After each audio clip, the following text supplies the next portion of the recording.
Good evening and welcome to the September 15th meeting of the East Point City Council. Madam City Clerk, roll call, please. Councilmember Shropshire, Councilmember Freely, Councilmember Atkins, Present. Councilmember Ziegler, Councilmember Cummings, Councilmember Mitchell, Councilmember Butler, Councilmember Martin Rogers.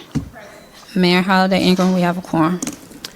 Thank you so much. Today is the first day of Hispanic Heritage Month, September 15th to October 15th. So let's celebrate and honor our Hispanic heritage and people within our community who are members of the Hispanic community. I know we'll probably have some celebrations here at City Hall. So September 15th through October 15th is Hispanic Heritage Month, and we are celebrating Hispanic heritage culture. We will have the invocation by Ken Jelks, Pastor Ken Jelks of Saints. We just lost one. We just got one back. We will have the invocation by Pastor Ken Jelks of St. Stephen's Missionary Baptist Church, followed by the pledge to the flag. If we can all stand and remain standing.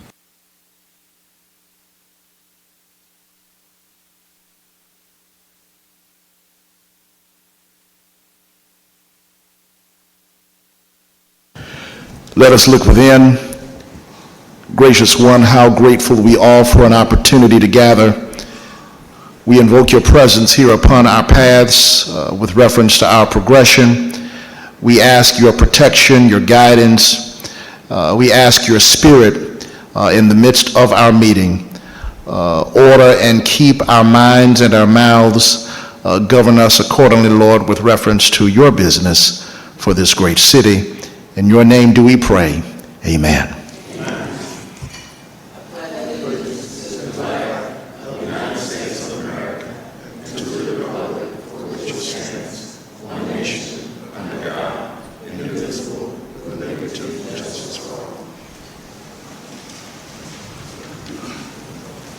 Our Sergeant at Arms this evening is Captain Robinson.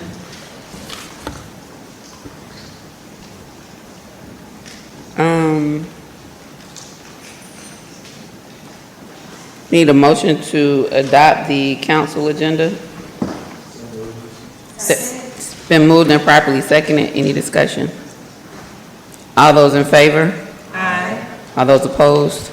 Motion carries. Next up, approval of the city council minutes from the September 2nd meeting of the East Point City Council. Is there a motion? So moved. It's been moved and properly seconded. Any discussion? All those in favor? Aye. All those opposed? Motion carries. Next up, we have a public hearing on the millage rate. I will turn it over to our city attorney to read the rules prior to opening the public hearing. Public hearing procedures, please. Press your mic. There you go. Before adopting any change to the zoning maps or text of the zoning ordinance, the City Council shall hold a public hearing following the public hearing by the Planning and Zoning Commission where a recommendation was made on the petition. Public hearings before the City Council shall be conducted as follows. The presiding officer will call for a motion to open and close the hearing. The presiding officer or his or her designee will introduce the proposed zoning amendment before the City Council. Staff will then be called upon to present the Planning Commission's recommendation and summarize the staff's written report. Persons both favoring and opposing the proposed amendment will then be provided an opportunity to address the council. The applicant for the proposed amendment or applicant's designated representative, if any, will be entitled to speak first, followed by other speakers in favor of the proposal for a total of 15 minutes. Those who oppose the proposed zoning amendment will then be permitted to speak for a total of 15 minutes. By majority vote, the council may increase the total time for speakers provided that each side is given the same amount of time. If there is more than one speaker for a side, the presiding officer may limit the time allotted to each individual speaker other than the zoning applicant. The zoning applicant may reserve a portion of his allotted time for rebuttal.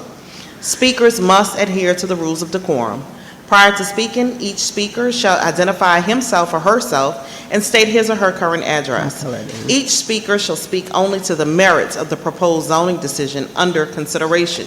shall address remarks only to the council and shall refrain from making personal attacks on any other speaker. Attorney Wiggins, Yes? it's the budget. You let me get all of I know. the I didn't realize how long it was. I said I was gonna wait till you finished. I think it's Rule 29. Sure, let me get the Thank other you. public hearing procedures.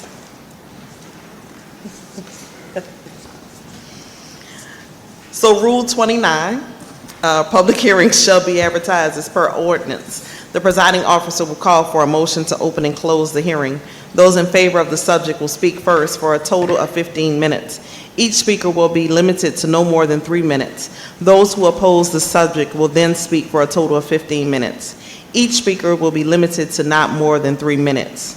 Speakers may give a total of 3 minutes to another speaker after all of those present have had an opportunity to speak.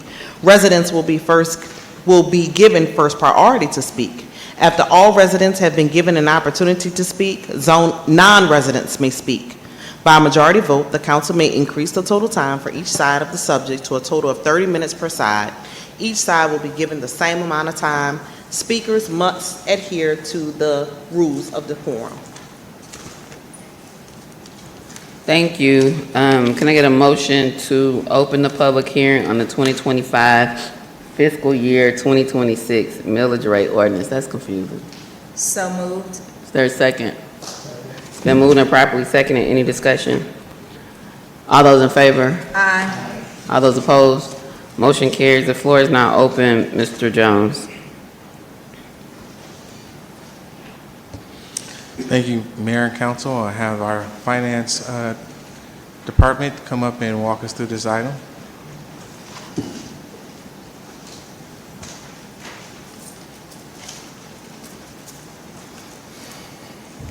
Good evening, Mayor and Council. I present to you the City of East Point millage rate presentation. State requirements to disclose. Official Code of Georgia 48-5-32 requires each levying and recommending authority to annually publish the assessed taxable value of all property by class and in total, the proposed millage rate for the levying and recommending authorities, purposes for the current calendar year, and assessed taxable values and millage rates for each of the immediately preceding 5 calendar years. The advertisement must also indicate the percentage increase and total dollar increase for each year advertised. Official Code of Georgia 48-5-32.1 requires each levying and recommending authority to complete a rollback millage rate.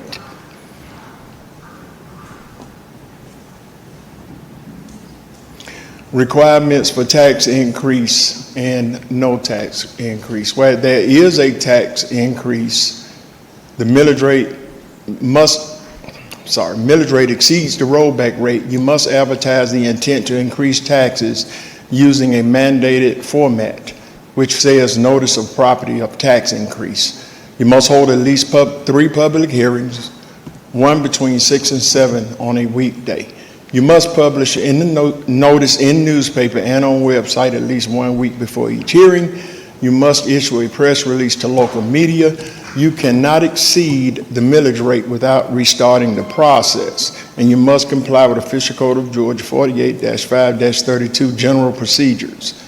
Where there is no tax increase, which means the millage rate is equal to or below the rollback rate, no special tax increase advertisement is required, no requirement to hold 3 public hearings, no public hearing notice requirement, no press release required.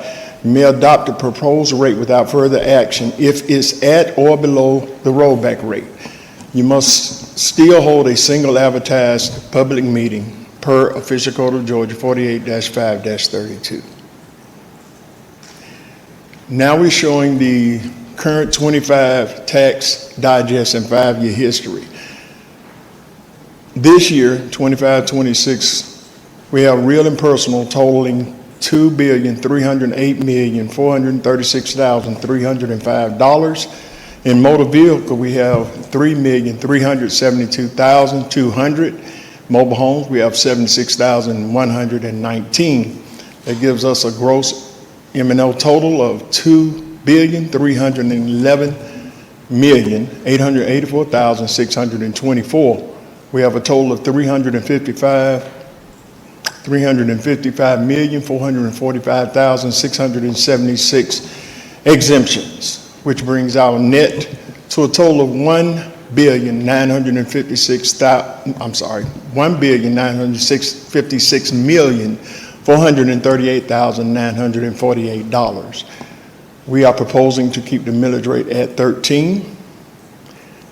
With that millage rate, the net taxes levied will be $25,433,706, which is a decrease of $2,739,714.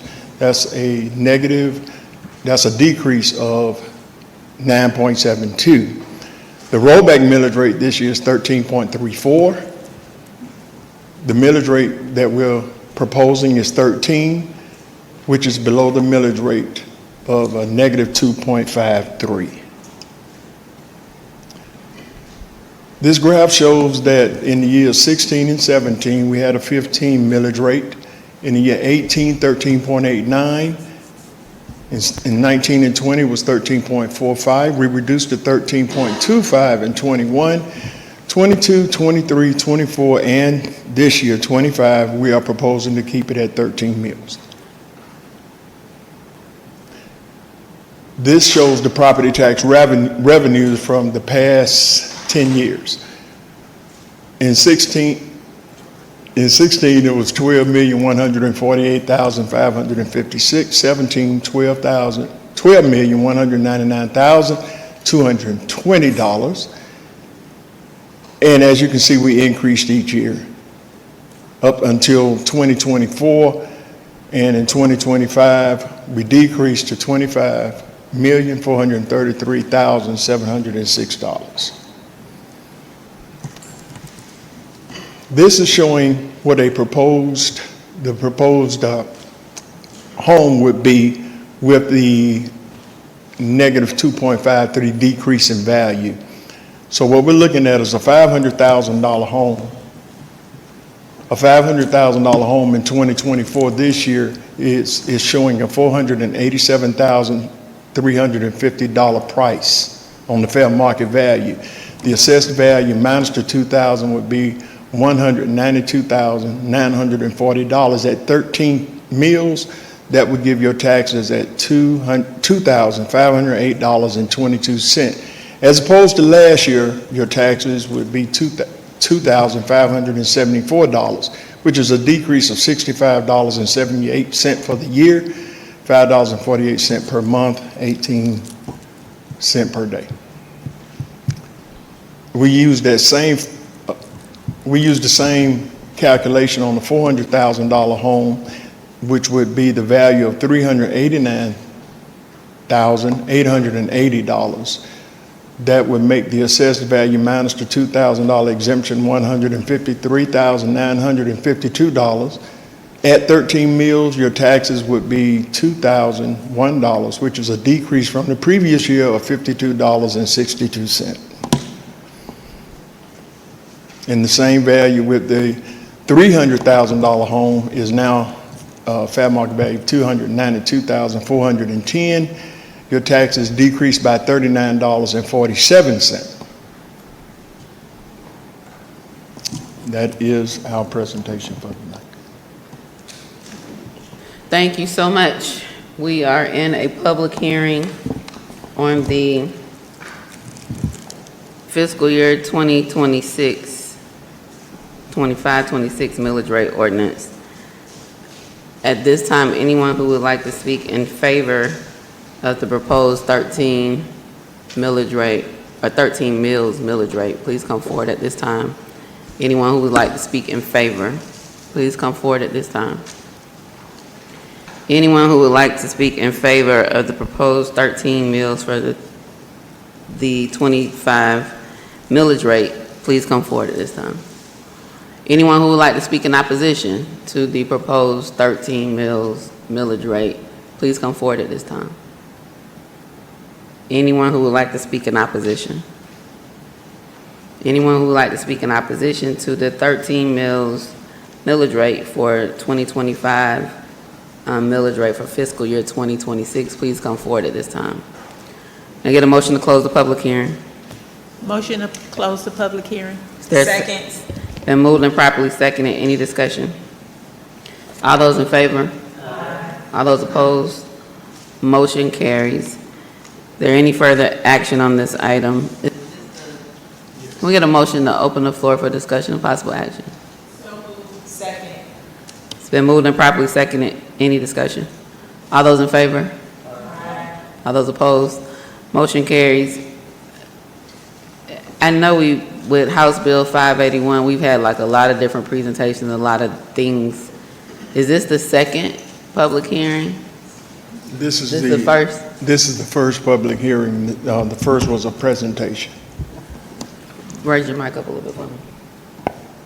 And so we only have to have one public hearing on Yes, the ma'am. ordinance, Yes, ma'am. budget ordinance? Is that part of the new change? I feel like we've had two in the past. I didn't hear what you said.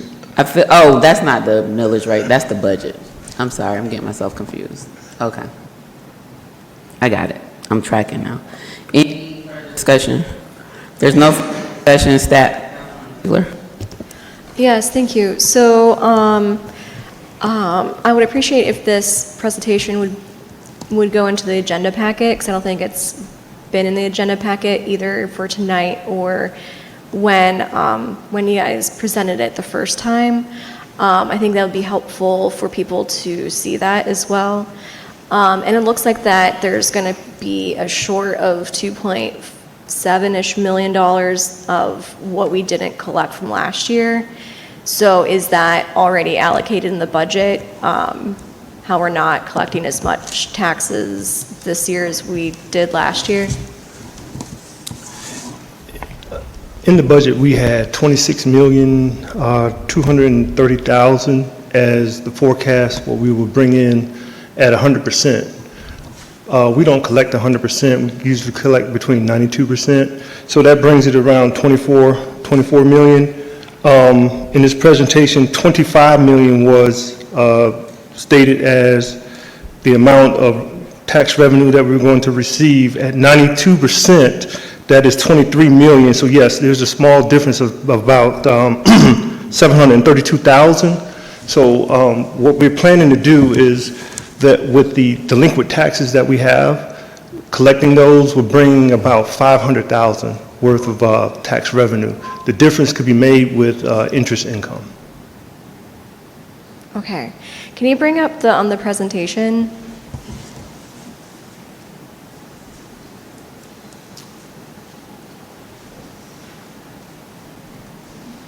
And can you go to the slide slide 4? Yeah, so there it says, we're going to, so in the column for fiscal year 25 to 26, there's going to be a decrease of $2.73 million. Is that already allocated in the budget? That is at 100%, right? So Okay. if we're going to say that we don't collect 100%, this is what this presentation is saying. 25 million is what the total tax that's being levied, but we only collect about 92% of that 25 million. In the budget, we have 26 million there. That difference is about 700,000, a little over 700,000. What we plan to do to make up the difference is collect on our delinquent taxes, which will bring us about 500,000, and then the difference could be made up with interest income. Okay, thank you. Councilmember Atkins. Yes, thank you. That was similar to the question that I would ask, but based on your response, I have a different question. So with us having voted to not opt out of House Bill 581, which may be driving the fact that we are collecting less, and I'm all for providing that tax break to our residential homeowners here in the city. And so with that delta of about, I think that you said that we would be short about $732,000, and the strategy to mitigate that number is to collect on delinquent taxes and then use interest on that to make up the amount. Is that correct? Also increase our interest income. It'll be a separate stream of income. but the majority of it will be delinquent taxes. Okay, so if we've not collected on those taxes before, do we feel very confident that that strategy will work in bringing in the $500,000+? You want to speak on it? When we changed over to the BS&A program, Speaking to your mic. when we changed over to the BS&A program, there was some complications in them giving us our information in which we could send out liens on our delinquent properties. We have just now have all that information. So when we put out those liens, normally we collect on around, I would say around 25% of our liens, which will bring in some of that money. So what we're doing is getting ready to the years 22, 23, and 24 liens, which will therefore bring in that. Hopefully bring in the majority of that money. So you said about 25% is what you think we may be able to collect on those delinquent taxes? That's what normally happens when we first send out the liens. And then another set will come in when we first send out the bills. Because when we send out the bills, they also include the delinquencies. So normally when we send out those bills, most people will pay that plus the delinquent plus their bill, which means the total bill. So we always have more coming in because of the delinquencies that we didn't collect from the previous year. So you're always going to get more than what you really sent out as far as taxes. Okay. Is that going to be the strategy moving forward every year? Because it seems that we may be collecting a little bit less. I don't want this to impact our service delivery to the citizens. And so we've not been under House Bill 581 before. This is the first year. And so if we're talking about this universe of delinquent taxes and we're trying to collect a certain amount from those delinquent taxes, what is going to be the strategy moving forward to make sure that we will have enough dollars coming in from property tax collections to meet the need of service delivery? There are some ways we can, but I would rather send that out once I have an opportunity to speak with the city manager and our finance director. There are things that other cities and counties do that I would rather discuss with them and not just put that out there right now. But I would have no problem talking with you about it. Okay. Are there any other revenue enhancements that you are able to talk about that the finance team or the tax division is considering to be able to make up this difference so that citizens can continue to get this break, but we can pull in enough money that we need to provide services? Sure. So we also look to enhance our banking services. So currently, right now, we do get rebates for the number of transactions that we do through our bank. And we're looking to increase that number and also bring in those interest income from that. That will also bring in more revenue for the city, but we're looking to enhance those capabilities with our bank. Okay. So nothing about the short-term rentals for hotel motel tax, nothing about any of the other ways that the city might be able to bring in other, insurance tax, any of those things? When was the last audit that we did for hotel motel tax? I recall you saying that we do them periodically, is that correct? We do desk audits periodically, yes. When was the last one? I can't recall off the top of my head. Okay. But we've done the desk audits where we asked them to provide certain documentation to prove that they have paid their fair share of taxes. With hotel motel tax, that is a different fund that we do have with the city, and so those, the unrestricted portion of that does go to the general fund is only a percentage of it. Right. But of course, increasing those dollars does increase that percentage that goes to the general fund. Yeah, I'm just trying to look at all revenue enhancements so Right. that we can make up for this difference, this deficit, And without putting the burden on the citizens or impacting negatively service delivery. Right, and we've also talked about oh my gosh, it just escapes me every time I talk about it. Franchise fees taxes. So we also look at that and enhancing those, making sure those contracts have been updated. Also, any governmental contracts that we have with other cities that we provide services for, those contracts will need to be looked at as well to increase those dollars. Okay. Those are all the questions I have at the moment. Thank you. I think it's important to note that when we're saying that taxes are going to decrease, the number is not going to change on the resident's bill. It's still going to be 13 mills, as it has been since 2022, fiscal year 2023. And what's not on this slide is the rollback rate for those respective years, because in all of those respective years, the rollback rate was less than the actual millage rate that was assessed. We have a situation where it looks like the rollback rate is reflecting that our property values have gone up because the rollback rate is now higher than the one we chose, right? So how do we get, with House Bill 581, we had to pick a number. And the number we picked was 13, right? Correct. Yes. The 13.34, how was that calculated as the rollback millage rate? Because this is probably the first time in about at least 12 years that the rollback millage rate has been higher than, I don't go back that far, but on this screen, the rollback millage rate has been less than the millage rate that we have established in previous years. So how do we come up with 13.34 this year? Because was it a different type calculation because of House Bill 581? Like, It's the same calculations, but it's based, it's the same calculations, but it's based on a different set of information, such as the values of the properties. And also, if you look at our 25-26, you'll see the exemptions show $355,445,000. That increase has come because before we would be using, the Freeport exemption was based on us, was based on us collecting less from those people. This year, Fulton County used that Freeport exemption, knew it was coming and put it on there, so we couldn't calculate it. So that came from our baseline. And if you will look at that, that's more than 223,000 increase.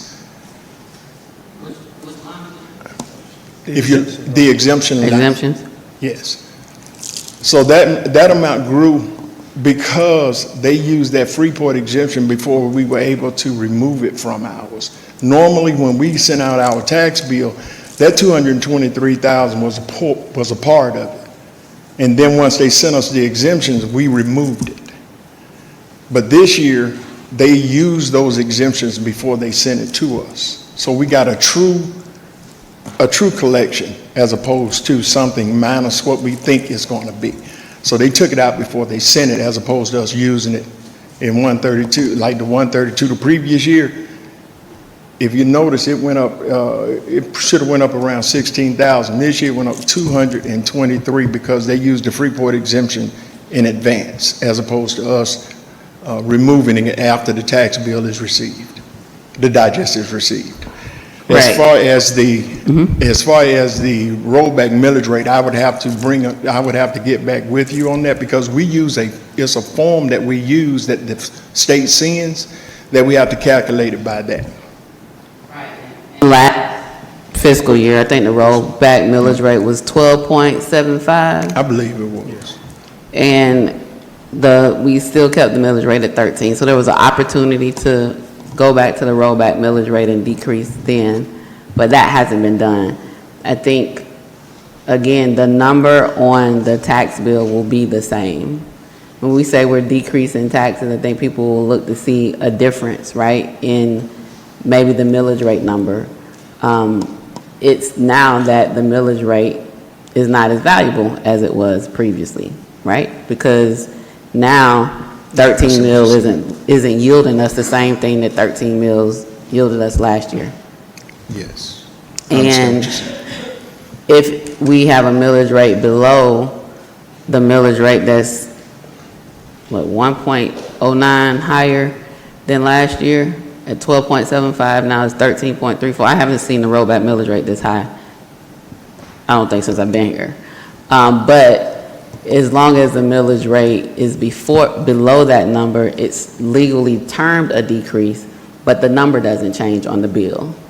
If we go above the 13.34, so we could do 13.34 without advertising an increase. If we go above the 13.34, we would have to advertise an increase, correct? Yes. Okay. Councilmember Butler. Thank you, Madam Mayor. I think you just closed with the question that I have with the 13.34. That's our, anything above that would be going above our millage rate in terms of taxes and require for us to advertise an increase in taxes, correct? That would be correct. So our baseline is 13.34. What we sent out on the bill, what we sent out to Fulton County, and what they sent out to our residents was 13. Yes, I'm aware of that part.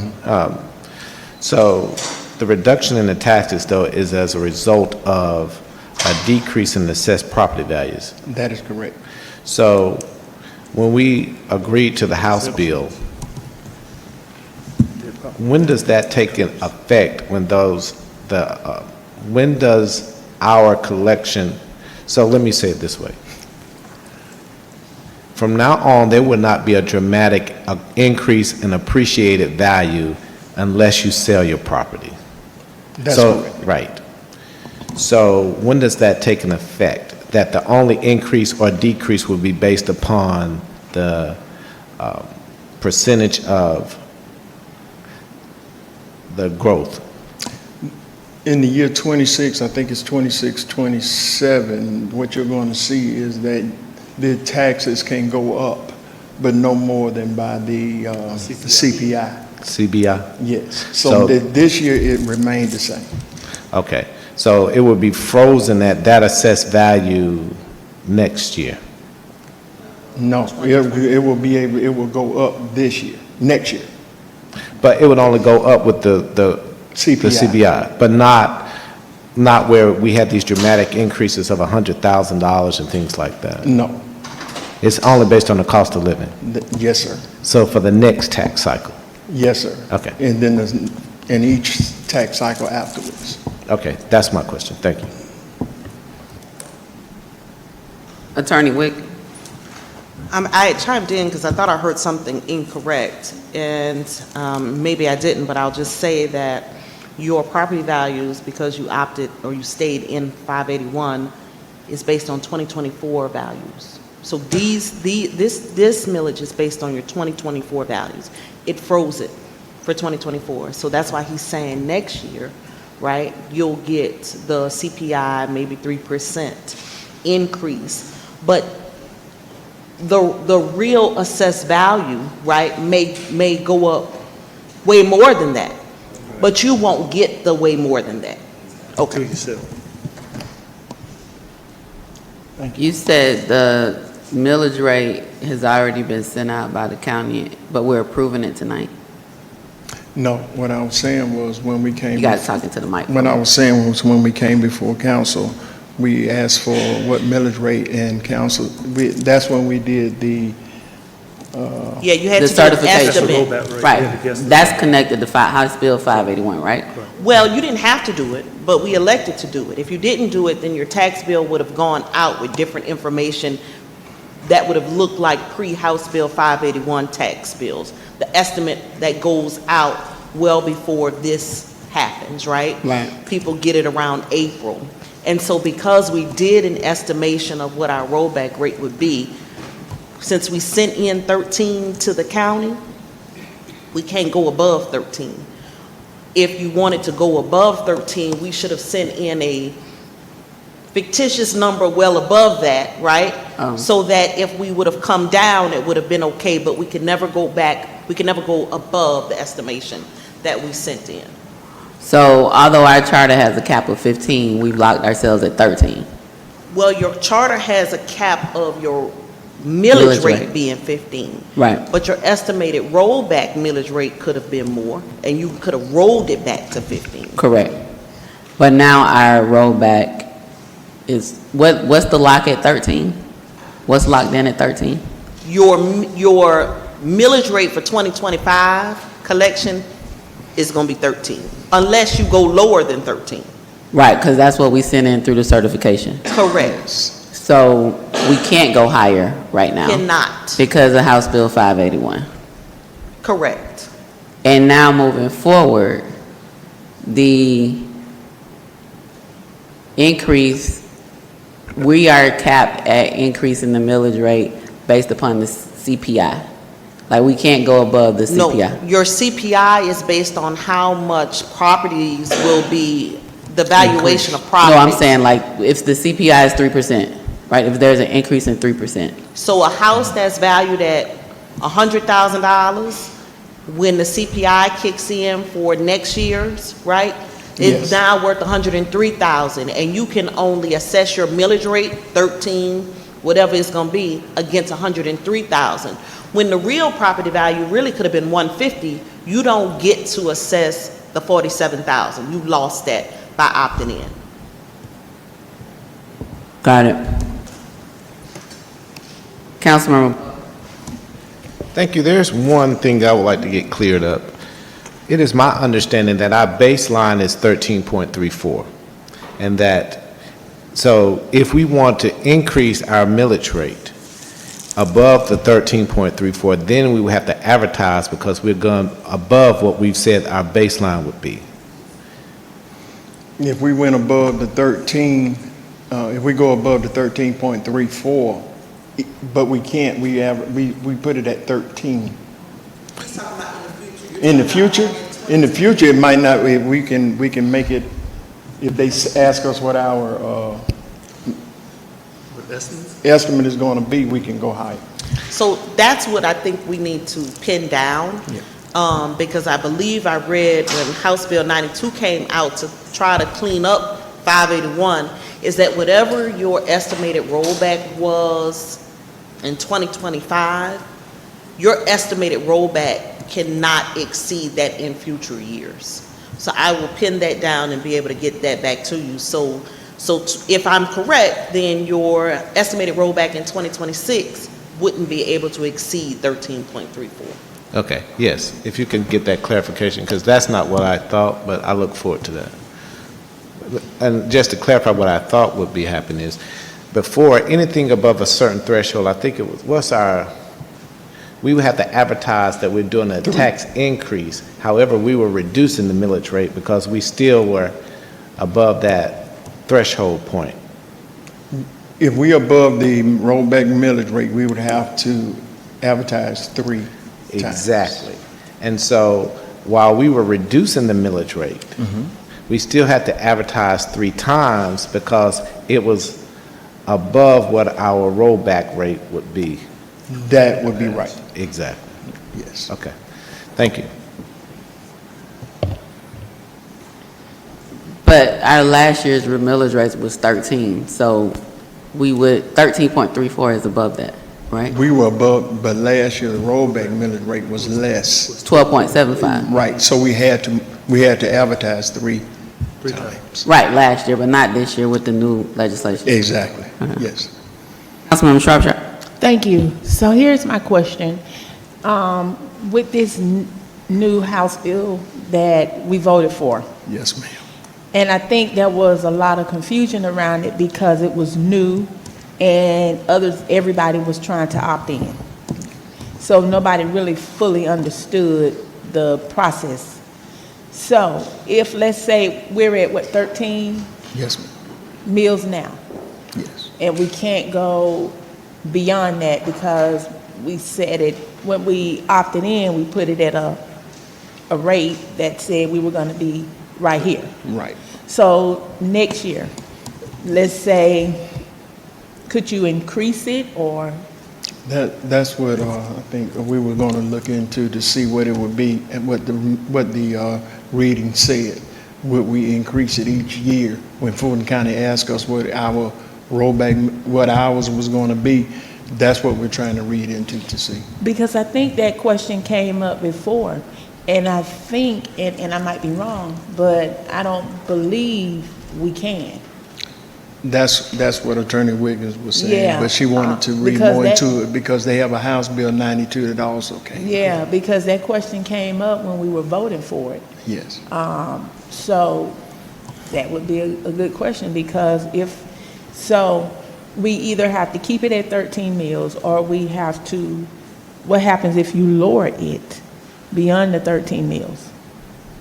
Lower it, No, You- that's just the question. you collect less money. Yeah, so, and even if we keep it here, we might collect less. You will collect less than what you did last year because the evaluations are locked in at 2024 numbers. Okay. Okay, it'll be interesting to, Well, the other thing about it is that the commercial property, the House Bill does not apply to commercial properties. Okay. And to rental properties. Okay. And to lease properties. so let me ask you this then. Only exemption properties. Yes, ma'am. So, and they do have to file exemption for if it's their main property. Yes, ma'am. So, how many, do we know the estimated number of rental property in the city? I couldn't tell you. So let me ask you this then. How does that affect the blighted tax that we have? That's on That's- top of your ad valorem. And if there's a provision in your blighted tax ordinance where the property owner is eligible to get that money back. So your blighted tax is in addition to your ad valorem.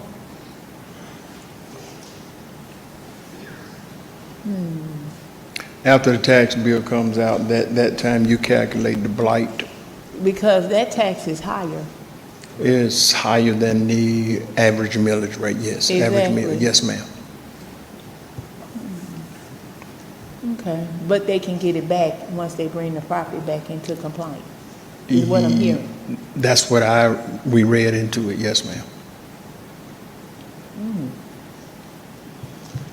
Okay. Thank you. You're welcome. Attorney Wiggins, did you have something else? No, I don't. Okay. Is recommending that we've already shared with the state and the county that the millage rate was going to be 13 based upon the new legislation.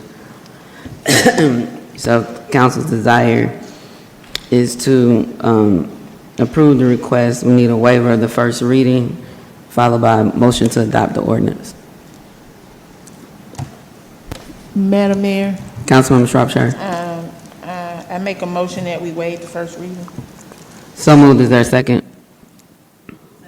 It's been moved and properly seconded. Any discussion? All those in favor? All those opposed? Motion carries. Any further action on this item? If there is, it would be a motion to adopt the ordinance establishing the 2025 fiscal year 2026 millage rate at 13 mills. Is that the motion? That's how it's read? So moved. Moved and properly seconded. Councilmember Atkins. Oh. To add anything else, Attorney Wiggins? Okay. All those in favor? Aye. All those opposed? Motion carries. Thank you so much. Do we have any public comments this evening? We have 6 public comments this evening. Thank you. Chapter 2, Section 2-2002BB, Rule 28. The public may speak during the public comment section of the agenda. Speakers must complete a comment form prior to the start of the meeting. Subject may include any subject of choice. There will be a 3-minute time limit for each speaker. Speakers that have signed up to speak may give all or part of their time, up to 3 minutes, to another speaker for a total of 6 minutes of speaking time. Speakers may address the council only once during this time of the agenda. Speakers must identify themselves and their address prior to speaking. Questions from the speakers may not be addressed during the public speaking section of the agenda. East Point residents will have priority over other speakers. There will be a total of not more than 60 minutes for the public speaking section of the agenda. Speakers may only address the presiding officer. Speakers shall observe all rules of decorum. No debate, disrespect, or obscenities shall be tolerated. The presiding officer shall rule any such individual out of order that fails to comply with the foregoing. Madam City Clerk, you can call the first speaker. Up first, we have Miriam Hassan, and I'm sorry if I pronounced your name incorrectly. Miriam Hassan.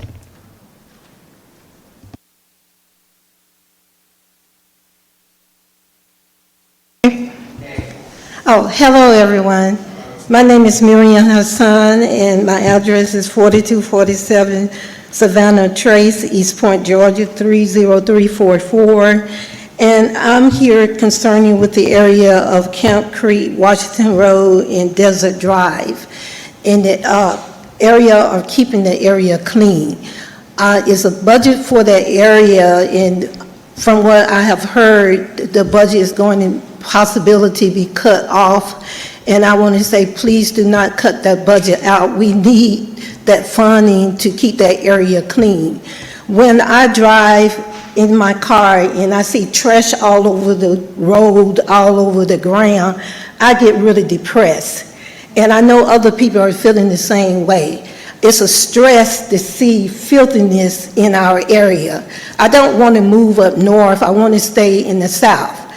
But I'm asking you all to make sure you keep the budget for those areas, because we need someone to clean up the area so we can live in a decent place. I'm getting tired of seeing the area filthy.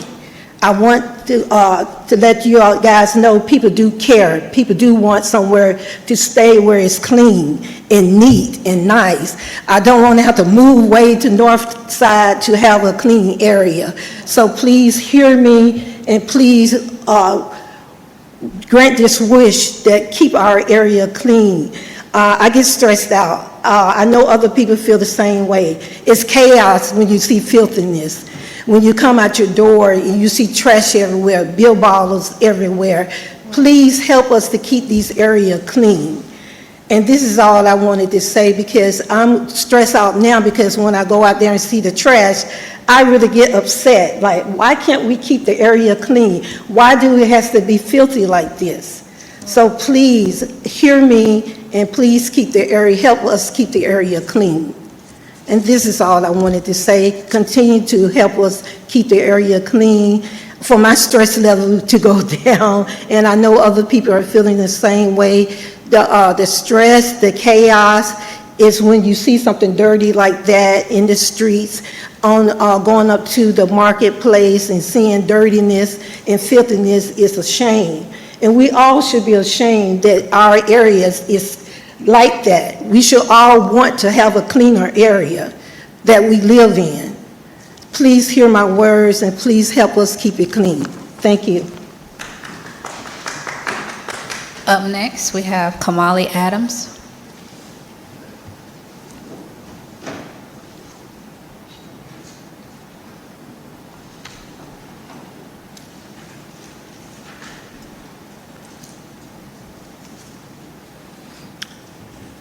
Good evening. My name is Kamali Adams, and my address is 4271, and that's High Park Lane, East Point, and that's 30344 zip code. I would like to go back a little bit in my history of my experience in this area. In 1991, in the Sahara Plaza, which is located off of Camp Creek and Washington Road, I opened up a restaurant called the Garden of Shalimar. And one of the things we had to do when we got started was clean up the area in order to build our business. And I did very well for a while, and then some circumstances came up where I had to sell the business over to someone that was interested in taking it off my hands. But that area, we worked very hard cleaning up that back road behind the restaurant. And maybe some of you know, I was located right next to the barbershop called Headquarters. So if you lived in that area, know that area, East Point, we were right next door. We had that plaza. And a couple of other people came on board, and we worked back then in the 90s trying to keep that parking lot and that area, and behind that area, I think it's Desert Lane, if I'm remembering it correctly. But we kept that up, and to see some of the improvement of that area is beautiful to see. But the most important thing about that is keeping it up to par, keeping that area clean. I don't know totally what exactly I would say the negative part of it in terms of not showing an interest to keep it clean. I don't know quite how that's being done, but I just know what I remember in that neighborhood, what I had to do to make the restaurant successful. I maintained the upkeep in terms of the food code and checking my score. I stayed in the 90s through the food people in Georgia checking us out, and I never had to worry about my score ever going down past 85. But I know that area, we really worked hard to keep it up, and I'm hearing all of these different situations regarding a challenge in terms of the upkeep of Camp Creek area. But I did Thank start. you so much, Mr. Adams. Thank you. Up next, we have Mr. Corey King.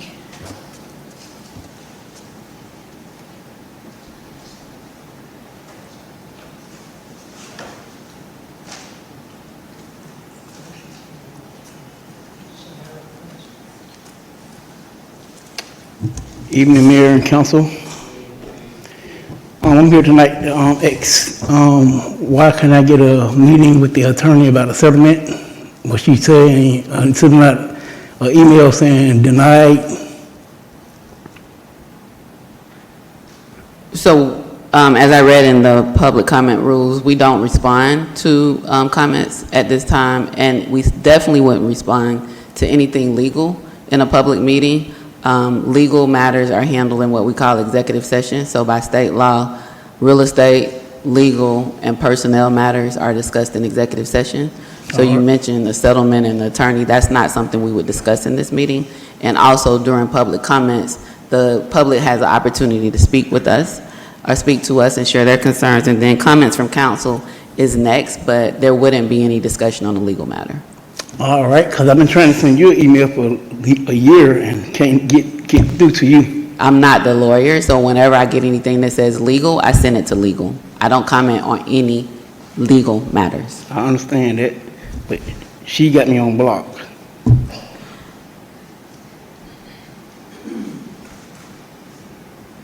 And are there any other comments you'd like to make? I think you still have more No, time ma'am. with your 3 minutes. No, ma'am. Okay.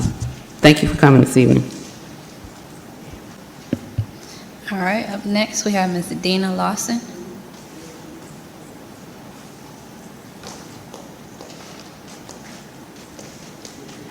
Good evening, Mayor and council members. How are you all doing this evening? I too am a resident of the East Point. My address is 3200 Desert Drive. And I just wanted to make a comment that for the Camp Creek marketplace area to be one of the largest tax revenue areas in the city of East Point, Why do we as residents and business owners have to subject to not only trash along the Camp Creek Parkway, because I know some of that is the CID or whatever, but why do we have to subject to leaving from our area, going to the shopping center, and have to see trash everywhere? We do not want to go traveling all the way up to Alpharetta to spend our money with Avalon, to spend our money with Lennon Square, to spend our money elsewhere, where we can just keep the money right here where we live. For the young man that mentioned the finance department to mention, just to hear the word billion, I don't know where it's going or what's going on, but when you hear the word billion, antennas go up. And you mean to tell me that we cannot spend a percentage of that money to keep our areas clean? I'm a worker up in the Sandy Springs, Roswell area. They have an ordinance that they city as well as personal contractors, not personal contractors, but private contractors come out and do a cleaning 4 or 5 times a week to make sure that area stays clean. And then we wonder why company headquarters are going up on the north side to spend their money up there, where you have your Home Depot's headquarters, where you have your racetrack headquarters. They all go up north, but no, nobody's saying that's going to come up on our side, but warehouses and data centers. We deserve better as residents. We deserve better as business owners. We deserve better as visitors. We love our neighborhood and our community. We love East Point. But we refuse to have to see trash everywhere. We refuse to have to keep saying, I mean, the millage rate going up 13, no telling what the other rates of taxes are going up on. Let's use some of that money so that we can bring more business to our neighborhood and our community so that we can look good to not only to the world, but to the residents who live here and the business owner. And we work very hard as business owners along Camp Creek Marketplace. And we get so sick and tired of having to call for trash here, trash there. We leave it from our homes, we're seeing trash and everything. We just asking for your help, we're asking for your support. And we've reached out to certain members, Councilwoman Rogers. She's been a very big help with this in trying to get us help in that area and stuff, but her hands a lot of times are tied and stuff. And we even go out sometimes, even volunteer to clean up the neighborhood and the community. But we only can do so much because we still got to keep a roof over our family head. So please help us with this litter problem. Thank you all so much. Up next, we have Ms. Teresa Nelson.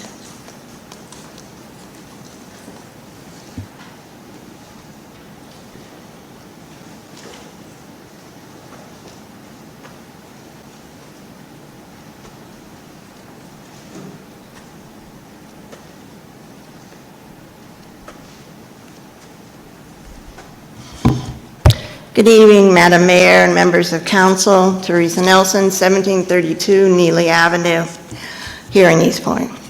I read with dismay the continued overdue utility bills of an elected official.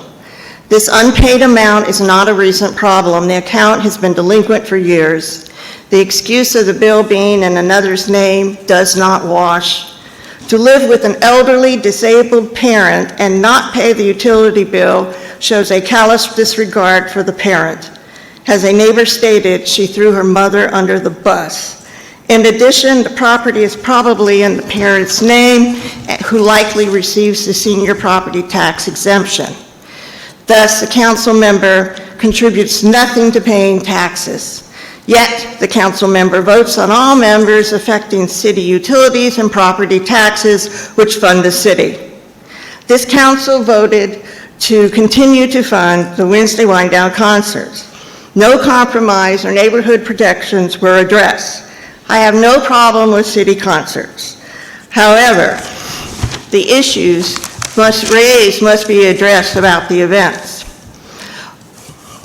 Cut the number of concerts. Celebrate Juneteenth in June and the 4th in July. Use local talent. Atlanta has a number of Grammy-nominated artists. Use them to cut costs. Address traffic and parking issues. In Frog Hollow, streets are blocked by parked cars and emergency vehicles cannot access the community. Driveways and intersections are blocked. Trash and garbage are dumped in our property and on the streets, and our plants are trampled. Diversify the music. Seniors at the Bowden Center, where I regularly go, have consistently complained about the lack of diversity.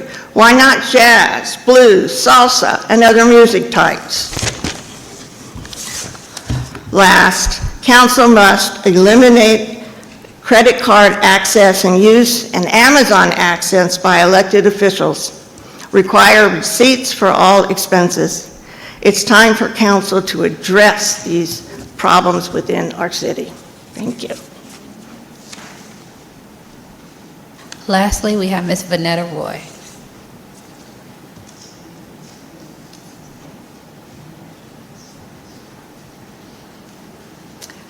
Good evening, Mayor, council members, everyone else. My name is Vanetta Roy. I do not live in East Point, but I am Eat My Biscuits at 2881 Main Street. And I do apologize for my attire. I do gym in the morning, Eat My Biscuits afternoon, and now I'm here. And I live too far to come back. So my issue is the construction that is happening on Main Street that started in February of 2025. Middle to almost end of March, gates were put up that completely blocked all visibility to my business. Prior to Eat My Biscuits being there, that building had been abandoned for over 15 years, and it was an auto parts store. I have added to the beautification of the East Point area, and I have added tons and tons of money. As I stated when I put it on social media asking for help, Eat My Biscuits is my pension, along with investments from other investors that I have. I am asking for some sort of assistance, as of course revenue has declined significantly. I am asking for a steady workflow of people that are supposed to be getting this construction completed. It is fall, September of 2025, and I see no end in sight because I see no one ever working. Maybe 1 or 2 days a week, I may see 1 to 2 people there on my side working. I have spoken to the general contractor that has been there. I've spoken to him several times. End of June, he told me the expected completion would be the end of July. Well, let me go back, I'm sorry. In March, he told me when the fence came up, they were putting those gates because they were going to start putting some piping down, so they had to block it from the traffic, and then they would add the concrete because they were opening up for parking. Of course, I love that idea, of course, for parking. However, they were supposed to be finished end of April.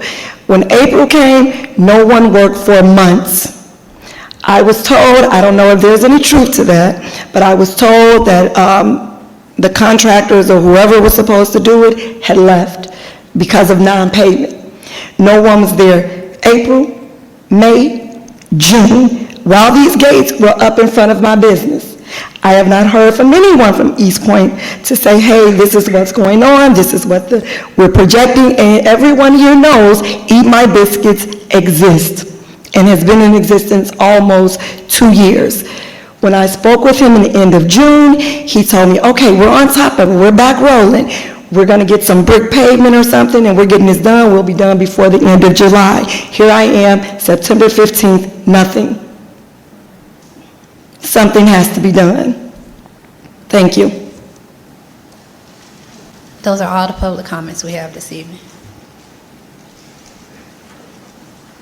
Thank you so much to everyone who spoke during public comments. We now will go to comments from council. Madam City Clerk, set the timer at 2 minutes. Councilmember Freely. Thank you, Mayor. I just wanted to say to Ms. Roy, when I saw the information on social media about the news story and what you were going through and so on, and I walk past your business all the time, so I know full well what the situation is. I did reach out to the city manager asking for an update and to understand what sort of communication we were doing with the businesses that are impacted. So I am hopeful that we'll have an update of some kind. I know that doesn't do much for you right now, but hopefully we will get an update soon. Thank you. Councilmember Martin Rogers. Yes, and thank you everyone who came out with your with your public comments. Ward D Community Gathering will take place on September 27, 2025 at 10:45 a.m. I also want to take this time to announce that Microsoft is hosting a job fair and career networking event. If you have experience in technology, skilled trades, construction, and logistics, then Friday, September 26 from 10 a.m. until 3 p.m. is the place to be. The location is Impact Event Center, 2323 Sylvan Road. This is an opportunity to network directly with Microsoft recruiters. 18 months.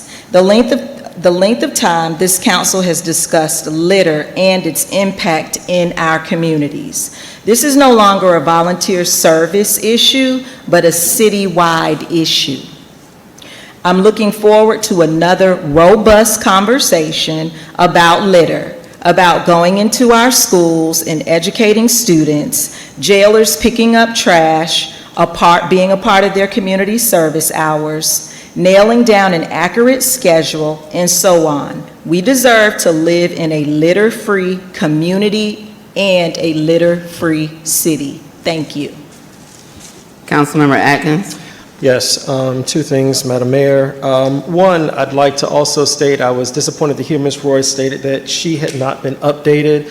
Mr. City Manager, I had asked a few meetings ago of Economic Development what kind of communication and what updates the businesses that were impacted by this construction, what they were receiving, and at that time I believe that the response was constant communication. And so I thought that that would include schedules and all of those things and any delays, but it sounds like that has not happened according to Ms. Roy. If we could make sure that the businesses that are impacted along Main Street and other areas where the multimodal construction is going on, that would be great. And my other announcement is that you always hear me talk about boards, authorities, and commissions. I'm very happy to announce that on Wednesday, October 8th, 2025, from 5 p.m. to 9 p.m., the city will host the Boards, Authorities, and Commissions Summit, and that will be held right here at City Hall in the council chambers, starting at 5 o'clock. As I mentioned, dinner will start at that time. The summit will bring together current and former members of all City of East Point boards, authorities, advisory groups, committees, and commissions. Participants will learn more about each group's role, explore opportunities for collaboration, and share experiences and aspirations for our city. They will also hear from our city manager, Mr. Jones, during that time. Again, that is the Summit for Boards, Authorities, and Commissions, October 8th, starting at 5 p.m. when dinner will start here in City Council chambers. Thank you.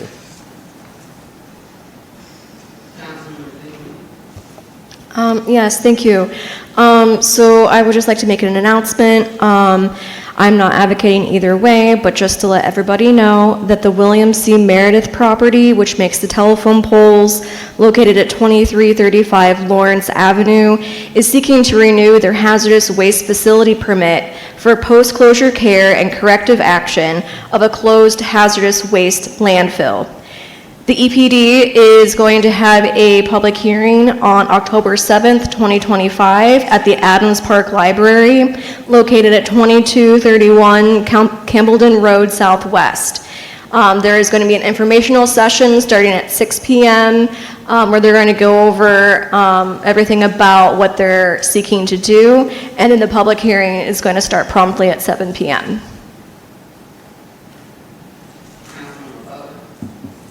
Thank you, Madam Mayor. I would like to thank all the residents of Ward D who came to speak out about keeping the area clean.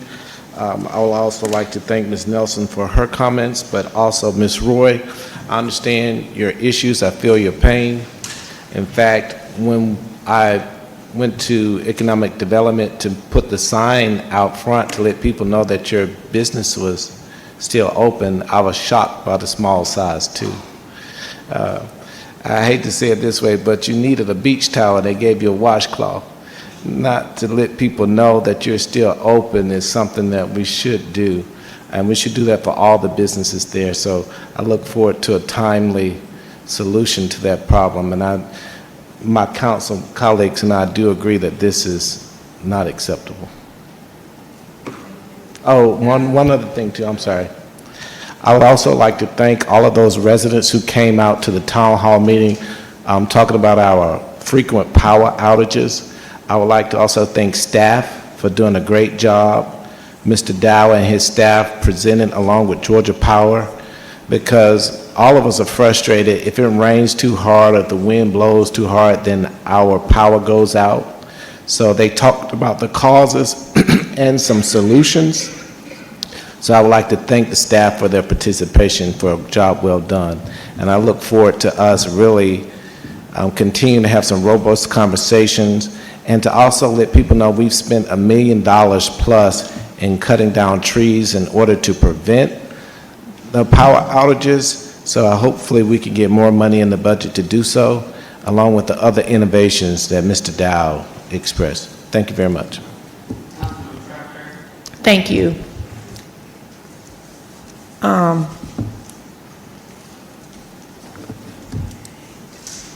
Thank you, first of all, to Vanetta from Eat My Biscuits. I see that it's on the agenda about Main Street Public Work Project update. So we'll get an update, and hopefully we can come to a resolution as to what the city can do to help promote your business. I understand it must be very frustrating to have that right in front of it, and I've seen it, and to lose business because people think that the business is closed. And we don't want to lose the business. We want to keep the business. Actually, East Point needs all the business that we can get, especially in our downtown, because we are fixing it up and we're trying to grow and get more people to come to our downtown.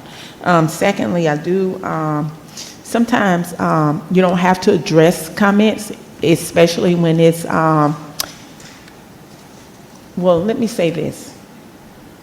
Everybody wants to complain about an event, but no one wants to complain about events that they see fit for them. And all events matter.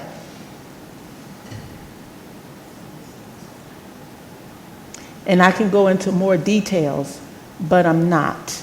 I can also address prior to council that didn't happen, but I'm not.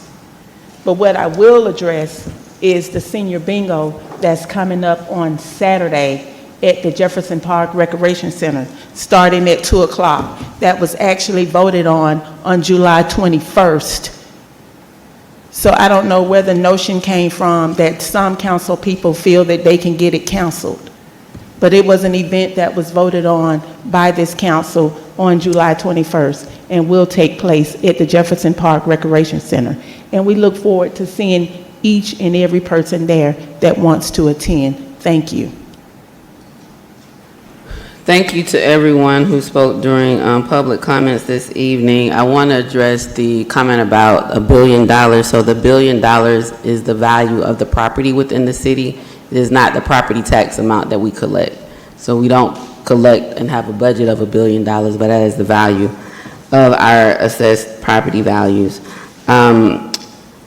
Item number 20 on the consent agenda, once adopted, will allow for charging stations to be at our parks.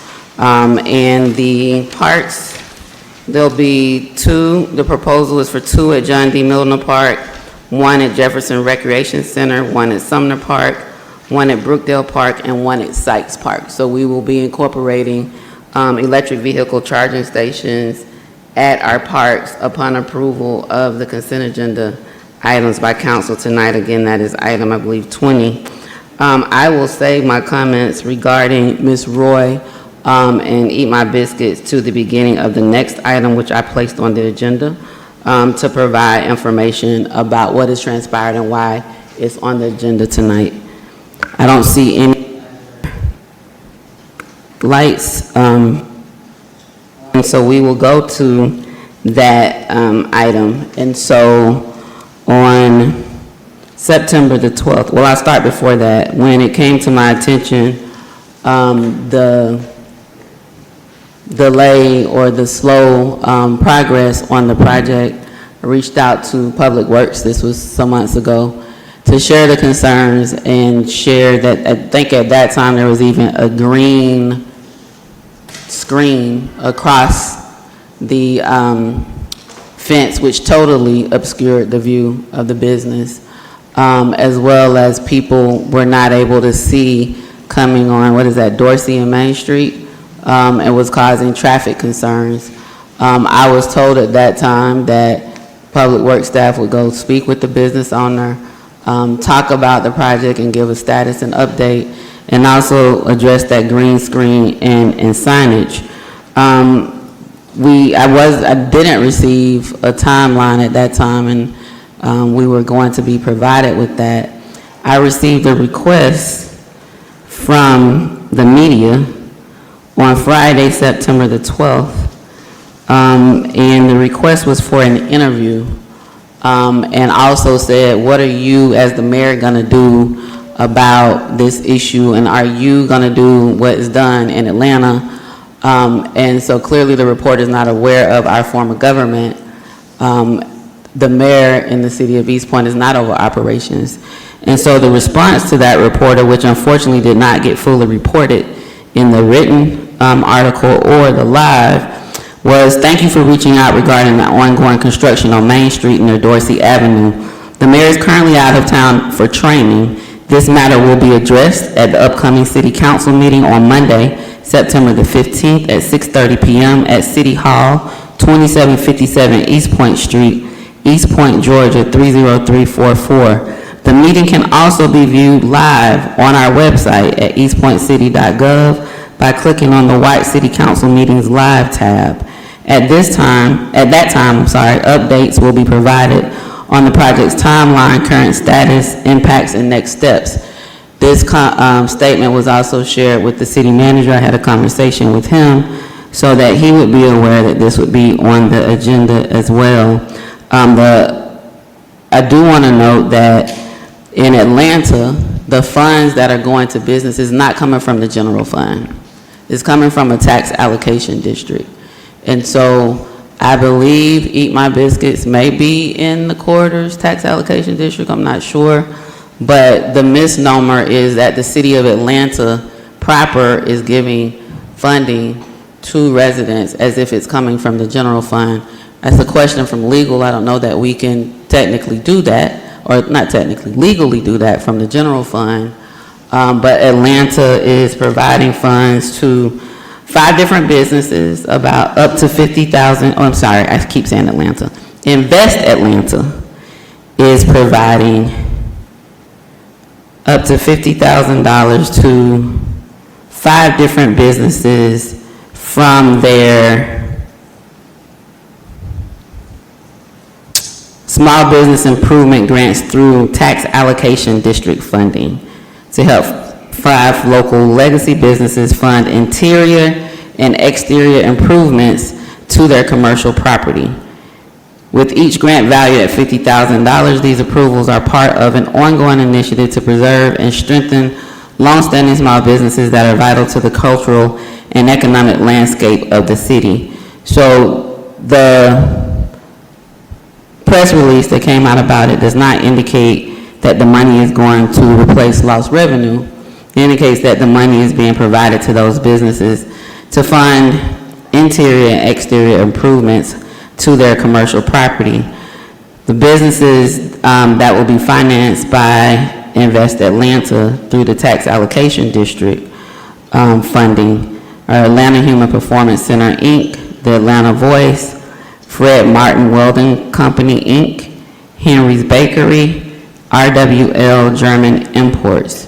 And so definitely there's a concern about the timeline that is taken to complete this project, and why it sounds like from Ms. Roy, the business was told probably about, I think it was about 3 different timelines. In February, March they said it'll be done in April, and then in June it said it would be done in July. And now we are here in September, and we don't have a timeline on the project. I also received reports, and Ms. Roy mentioned, that there does not appear to be activity daily by workers working on the project. It's also my understanding that this project is supposed to move down Main Street. So while it's in front of Eat My Biscuits, El Rocio, and the other business right nearby is supposed to be going down Main Street. At the rate of almost, February to September, that's 9 months. And I'm not sure what the completion date is going to be once staff presents tonight, but that seems like a substantially longer period, especially when the contractors are shared with the business owner 60 days. So it went out, they started in February, they were out there in March, they said April, and then June they said July. So you're kind of giving about a 60-day time period if you say March and April, June and July, but now we're 9 months in, and I know there's been some inclement weather, but to have people working only a couple days per week, if that, doesn't sound like the project is moving as expeditiously as possible.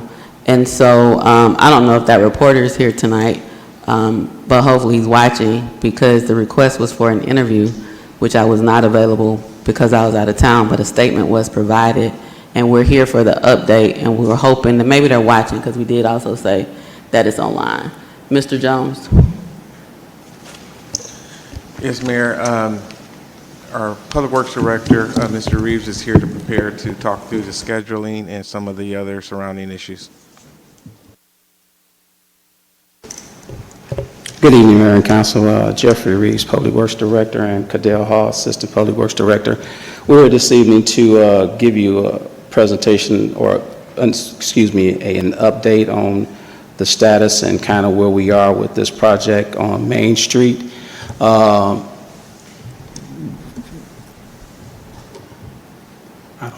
Some of the questions that were said about contractors informing someone, I wasn't aware of that information that was distributed that way, and I apologize to the business owner if they received some information that pretty much is not correct. Now, I don't know if that contractor was talking about any specific phase of the project at that time, because this project started off with not only just doing a streetscapes project, they had to do some utility relocates, utility poles, water lines, and mains and that sort on East Point Street, on Main Street, and also on East Point Street.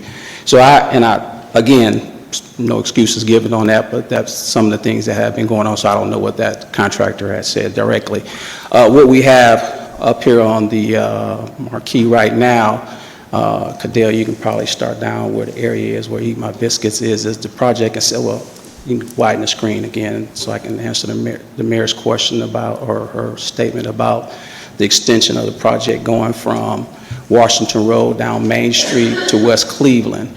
You have a streetscape project that will be doing some media installations, some pavers, some parking spaces, increased parking spaces, bike trails going down Main Street. It's referenced also some trees of some sort. We can go back into the area. So the first phase of the project started in front of, from Washington Road past Dorsey to Thompson. That's where we are right now. Just to give a scenario of landmark locations, that's between the CVS down to the Regions Bank. That's where the first part of the project started. During this point, the installations of the relocations of the water mains and all those things that went on, and then of course they had to come back behind that and prepare it to pour concrete. So that's where we kind of got past that phase right now, where we are. You can go to the next, to give another kind of sidewalk view of what's going on. But you can see what's going on, Thompson, Dorsey, and then East Point Street. And then the just another view of how this project, the final project phase of this project should look once we get done. That's our whole goal on this project. Go to the next slide. It's a GDOT funded project. Let me go to the start date. Just a couple informations on that. Sorry. There you go. And we're going to just go through a timeline of where we are to the point, and then we also have some good news, some things that we'll have in reference to where this project is moving forward to. So go ahead. So yes, good evening, everyone. just want to give a timeline for the project on how we got to this point from when we first started on June 6th, or dated June 6th, Georgia Department of Transportation, and sorry about the font, Georgia Department of Transportation gave the cities the notice to proceed with the project, which gave us the right to start all activities, not necessarily construction of the streetscape. That means all the utility work, any activities that's can be funded by this project. The state gave us the notice to proceed. At that point, we began coordinating with all our utility companies. August 9th, we gave the notice to proceed to Atlanta Gas Light for their utilities, and we proceeded to do the same. AT&T, East Point Power, as well as some of our water relocations that had to take place. So during the time from August 2023 up until when we gave the contractors notice to proceed, all the work that was taking place was just utility, mostly underground utility work, relocating gas lines, relocating water lines. AT&T has some massive duct bank infrastructure they're relocating, which caused a lot of the construction we see here out in front of City Hall as well. If you want to go back to that slide. And our timeline, which we gave our contractors notice to proceed, was January 6th, I think, 2025. They actually began construction around late February to early March. Next slide. Once we figured out our notice to proceed date, we got to give out information to the public, notifications letters, example here, as well as what to expect during construction, renderings or pictures of what the final product would look like, as well as a construction timeline at that point for how long the project would take. So this was sent out via social media as well as distributed to the business community.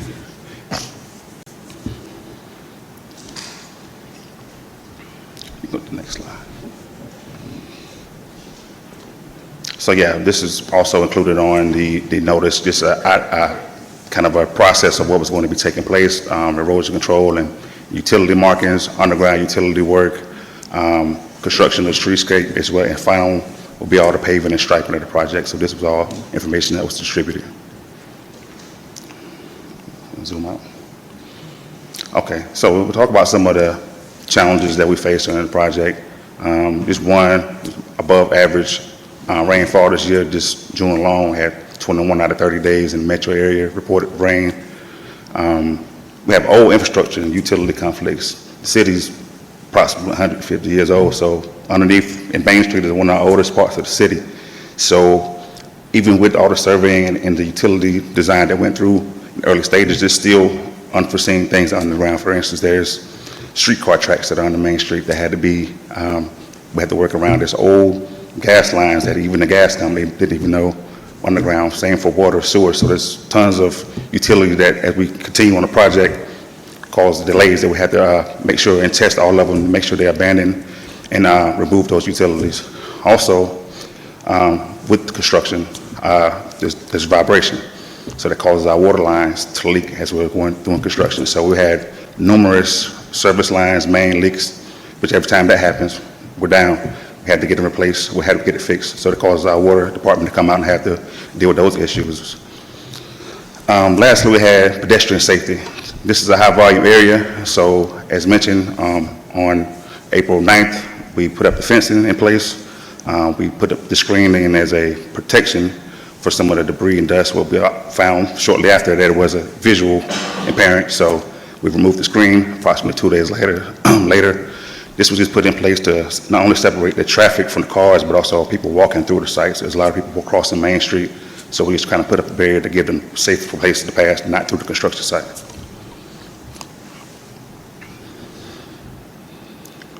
So some of the corrective actions we're taking to get this project back on track. Myself, along with our construction inspection company, Benchmark Management, been working closely with the contractor to get daily check-ins about the site activity daily. We've been asking for, we're requiring a 3-week look-ahead schedule in advance so that we can better communicate the progress and the status of the project. We were asking them to develop a recovery schedule so that we can get a better estimate of our final completion date, as well as start to communicate weekly and directly with the business community. And also going forward, posting weekly updates on the city's website and social media on the status of the project. So those are some of the things we're doing to try to get the project back on schedule as well as increase our communication on the status.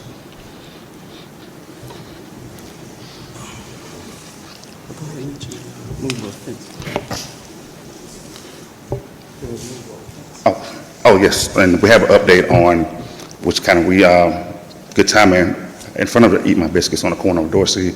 We've already completed everything we need to do, like the vegetation, and finish all the work right there in front of the area. So we're going to be tomorrow filling in the landscaping, putting in grass and mulch, as well as moving the fence back away from that property frontage so that there's more visual clearance. So we're already to the point where we can remove our barrier fencing from in front of that property. So we told the contractor that's what they're going to be doing first thing tomorrow morning is removing the barriers in front of the business.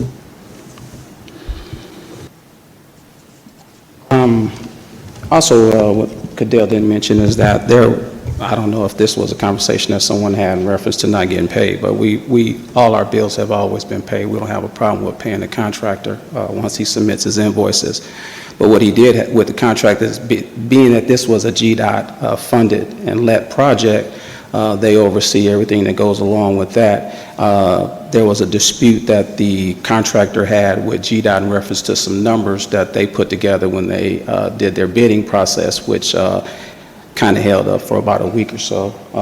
And then once they got that clear, we advised them to move forward with the project, and anything that needs to be done or corrected, we would possibly do a change order near the end of the project so we can keep moving forward. So since we have gotten with the contractor, of course there were some delays that they had.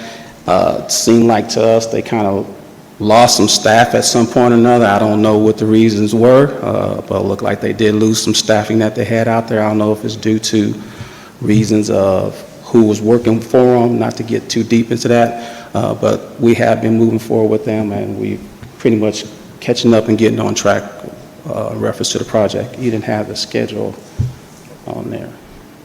And we do have a timeline schedule. We do have the construction schedule, which it's just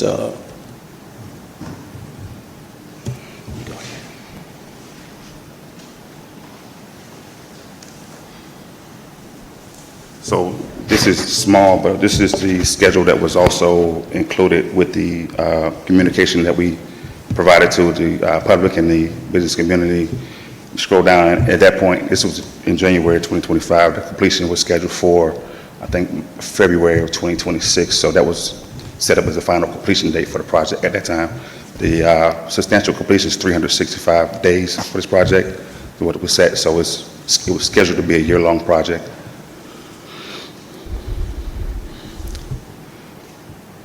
So we're working now, as we're saying, to develop, to make sure to modify this, to reflect any changes, to get a more accurate date on when this project will be complete. But it was scheduled from the beginning to be a year-long project.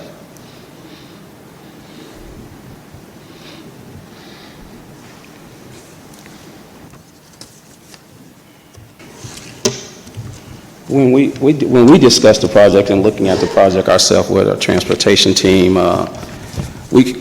GDOT, and they approved the schedule. We still felt that the schedule might be a little longer than even with delays, just natural construction activities. We thought that the contract or the construction project should extend a little longer than February, March of 2026, but that's the schedule that was given. That's the schedule that we're going to be holding them accountable for. So, your questions? Councilmember Shropshire, thank you for your presentation. Thank you. So you're saying that the project will be done in March 2026?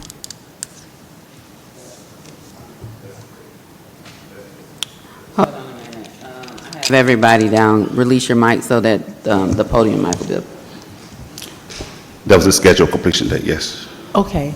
And the construction people, were they hired by the city or were they hired by the state? So it's a state-funded project, federally funded project. We did the solicitation. We look at all the proposals. We get the lowest bids. We send it into state, and the state approves the contracts. And this is part of the LCI Yes. project? Yes, ma'am.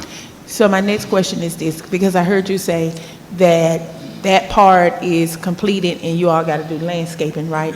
So you're going to move the fence that's right in front of that business? Yes.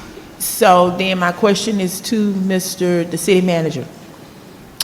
What is the city doing to work with the businesses that are being impacted by it? Because once you move the fence, then another business is going to be impacted by the construction. So what plans do the city have in place to help these businesses stay afloat? I'm gonna have that go to the city attorney first. Oh, I think that's okay. a legal question. I don't know that the city can help businesses stay afloat. And then I'll go to the city manager. Okay, that's fine. So I don't think there is a plan. In fact, if there were, I certainly would not recommend that there be city money used to be given to businesses if you're speaking finances. So I think the mayor's comment was just to ensure that we're not in violation of the gratuity clause. But if there are other things that can be done, and we certainly do not want to get into promoting certain businesses.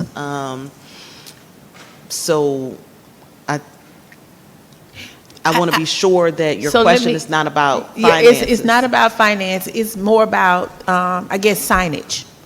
What can the city do, or what has the city done for signage? Because when you're doing construction, it impacts the business financially.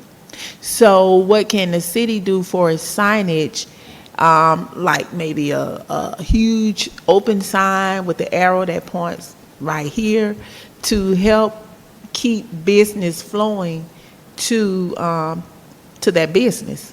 So something in the realm of businesses open, businesses on Main Street open, or directional signage would be appropriate. Okay. So then my question is, have the city provided that? Councilman Shropshire, we do have, like they mentioned, the signage. There's a sign that's right now that says, I'm gonna move forward in a moment, but there's a large sign that says businesses open. But of course, the sign that was designed or made for Eat My Biscuit was smaller than the whole large 25 by whatever sign. So one of the things, because we know we're going to move in front of a couple of more businesses that definitely have a lot of foot traffic, with Oz Pizza, the Cupcakery, right there on the corner, as well as the bank and the other businesses along there. That's the next phase, as you see from Dorsey going into, from Thompson going to West Cleveland. That was going to be our next areas that we probably will be impacting. So what we're going to do is we're going to look at not the fencing part. We will try to do as much as we can. We might try to do more of a silt fencing, which is not as high, it's lower, which will also give us, with the orange silt fencing, which won't be so high, but they'll still be able to see the businesses. Also with the signage as well, because we hear with the business owner has mentioned to us, so we're going to have, a larger signage for those businesses, letting them know that they will be open, as well as we mentioned about our communications. So they'll have communications from the city and not from contractors, that we will be meeting, personally me. I have not been in this point directly, but I will be involved in the rest of this construction process and the other that we have, so I can make sure that I know what's going on and I can hear what they have to say, so I can make sure we're addressing those issues. So when we start moving down, we will be looking at different ways of doing things. Okay. Because one of the things for putting up the fencing was because people were actually literally walking through the construction site. And it's not only unsafe for them, which could have been a hazard for the city, but also for the construction workers themselves that were there. So this contractor has also been advised that, any serious delays that they have without having a reason, that we will be contacting GDOT and letting them know that, we may need to move forward on this project. I don't think there's anything in our contract, and we will look at that in reference to, do we decrease the payments or anything if there are such a delays that have a problem that they're not on time, to make sure they're doing it on a timely manner. We will be looking at all those things to make sure that those are taken care of, addressed. Okay. All right, thank you. Yes, ma'am. And just to add to that, Thank you. And just to add to that, I was just going to say, as of today, I had communications with Economic Development.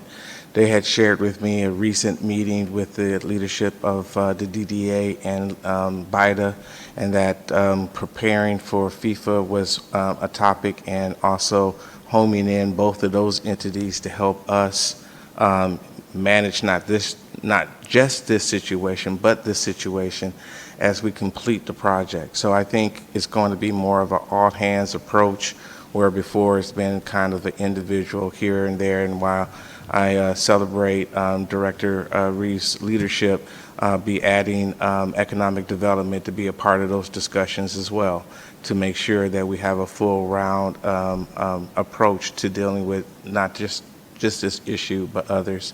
And I know the Deputy City Manager is going to be visiting with the CVB, and we're also looking at bringing them on board and see where they can assess, so that we can also, again, have a wide range of entities working together to bring this project to fruition, but then to also prepare for the coming World Cup.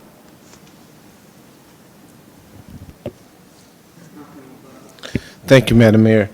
I have a couple of questions. Good evening, gentlemen. Good to see you. One of the things I think that we can do is to be a little bit more proactive, especially with the signage, which is economic development. Why wouldn't we put up a nice picture of what's coming, and we have coming soon and businesses open? And I did go to economic development, and I was disappointed personally about the signage. You know, compared to the other signs, it was so small. It just, to me, showed lack of thoughtfulness, right? And I think we just need to be a little bit more proactive. So as we move, here are some questions I want to ask in terms of recommendations. One, if we go to the silk fence, which would be smaller, that may be better, but if we have to go back to the larger fence, can we clearly market the businesses that are there to let them to know that they're open? And two, are we able to have a conversation with MARTA about parking that we've lost, so that we can do some kind of cooperative deal with them, so people can park across the street while we're doing this development? Then I have a couple more questions after that. Councilman Butler, one, I do want to relieve economic development on sign. That was our sign. Yeah, we put the little sign up. So I'm gonna have to haze you now? Yeah, you can. But I hazed him already when he put the sign up, so yes, sir. But no, we have looked at the, as you see some of the larger construction sites, you see they have the big, telling about their company names. I think that's something you might be talking about. But we don't want to get too large to the point, if we do put up a fence, that we had the same issue we had when we had the tarp around the fence before. So, but we will be looking at increasing the signage to make sure that we don't impose a loss of revenue to the businesses again, if that's the case that has happened. And hopefully that those are the certain things that we will be having in place to make sure that we don't have an issue again. Could you tell us about the delays, in particular, because I confess too, I've been there, and it looks like there aren't people working, and so could you explain to us what the delays were, what was the cause of the delays, and how can we prevent that in the future? Again, a lot of it is just unforeseen conflicts, underground conflicts, whether it be, like I said, rail tracks, streetcar tracks, which we have to work around, utilities underground, cause a lot of delays. Every time we get our main service main leak, that we're stuck with, the delay, and then putting the burden on our water department to fix it. But then we also have to reestablish the site, prep the site, remove, wait for the water damage and everything to dry. So just days at a time, we will have certain delays. No excuse, there are days where, and we've addressed this with our contractors, where they need to be more active. We need to steadily make progress on the project. other delays, as Mr. Reeves mentioned, there was some discrepancy in the bids items that the contractor had that they thought weren't included on what they bid for. So we had some confirmation with GDOT on either, can they come back and request more funding, or this just be what they're responsible for building for this bid. So some of those things that caused some delays, but I think overall, ourselves as well as our management team with the contractor had to get on the same page to keep the project going forward. So just getting everyone on board, and it's a very detailed, difficult project. So working with the team to get it more established, not have those delays in the future, but those are some of the items that cause delays. Now, could you tell us the timeline once more? When is it going to be complete? Is that 2026?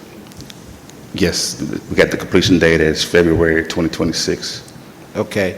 And and I'll save some meat on the bones for my council people too.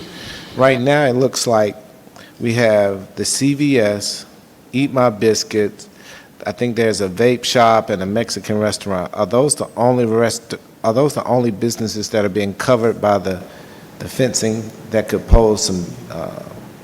So right now the fencing stops at Thompson, short of Thompson Avenue. So it's from Washington Road up to Thompson. So yes. So you said that tomorrow you guys are going to be removing the fencing from Eat My Biscuit. Is that including the CVS and all the way to Thompson Road, and then you be taking it down to White and West Cleveland, or it's just that? We're just going to be shifting the fence at the corner. That, if you can see here, it's a little, at Dorset, there's a little green area there that represents like a landscape area right here. So we're just going to be completing that area. We still need to keep that drive aisle closed. It's not finished. Pulling the fence and just shifting it down from directly in front of that business, since we're all complete for right now for it.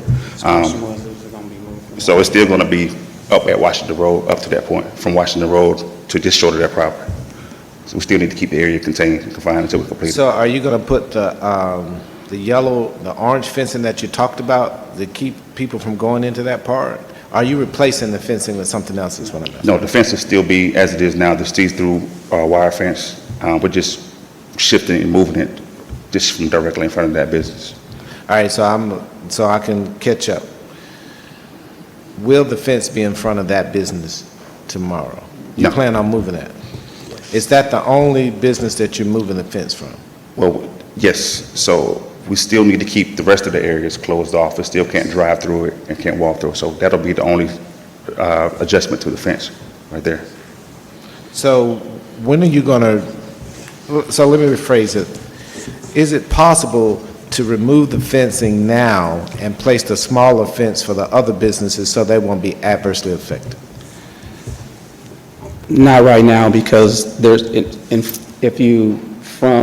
fence is going to be moved from in front of Eat My Biscuits only, because that area we're going to do more of a green space area. The rest of the area still is going to have to require some pavers being laid.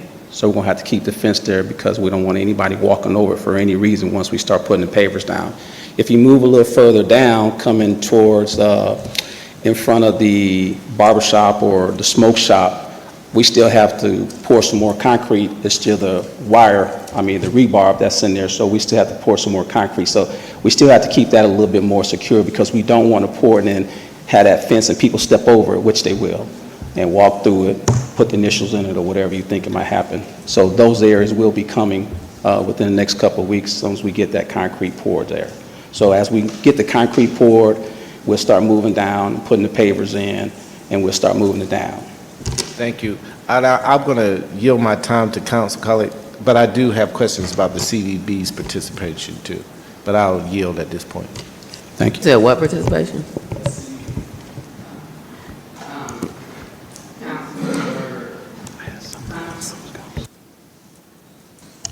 Thank you, Madam Mayor, and thank you for your presentation. So I'm kind of looking at the map, and I know some of the pictures that you had before where you had the underground utilities that were going in. So you guys kind of closed off everything, I guess, initially going down because you had to take care of some issues with the rail lines and some pipes and stuff, correct? That was... That was the reason, that was one of the main reasons that we used to kind of cordon off that area so that people couldn't just walk through that construction area initially, correct? Yes, ma'am. Okay, so I know you say you're going to move the fence from Eat My Biscuit, and I'm just thinking, the area that's by the CVS, is any of that complete? Because I'm trying to figure out, like, I'm thinking if you're starting on Main Street at the corner of Washington Road and Main Street, like the progression would just kind of go from CVS and you sort of work your way down. But I don't know if you started, because I mean, there's some stuff that's going on by the CVS, but then we're sort of jumping and we're going to the area where to Eat My Biscuit, which is fine. I'm just trying to figure, is there an order for how, how the project will be completed? Basically, I just maybe answering your question is that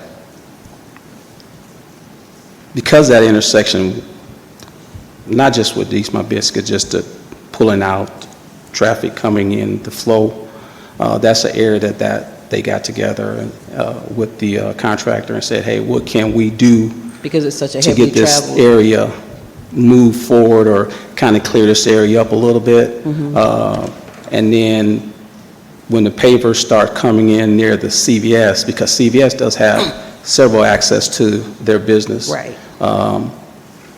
The paver part of that will start there and they will working their way down. Okay. So So that's- it is a method to the madness and how we kind of, okay, and that's fine. Yes, So, yes, ma'am. It was first intended just to do it in phases, so the whole, you wouldn't have a whole impact down. But unforeseen that this was an impact itself. And okay.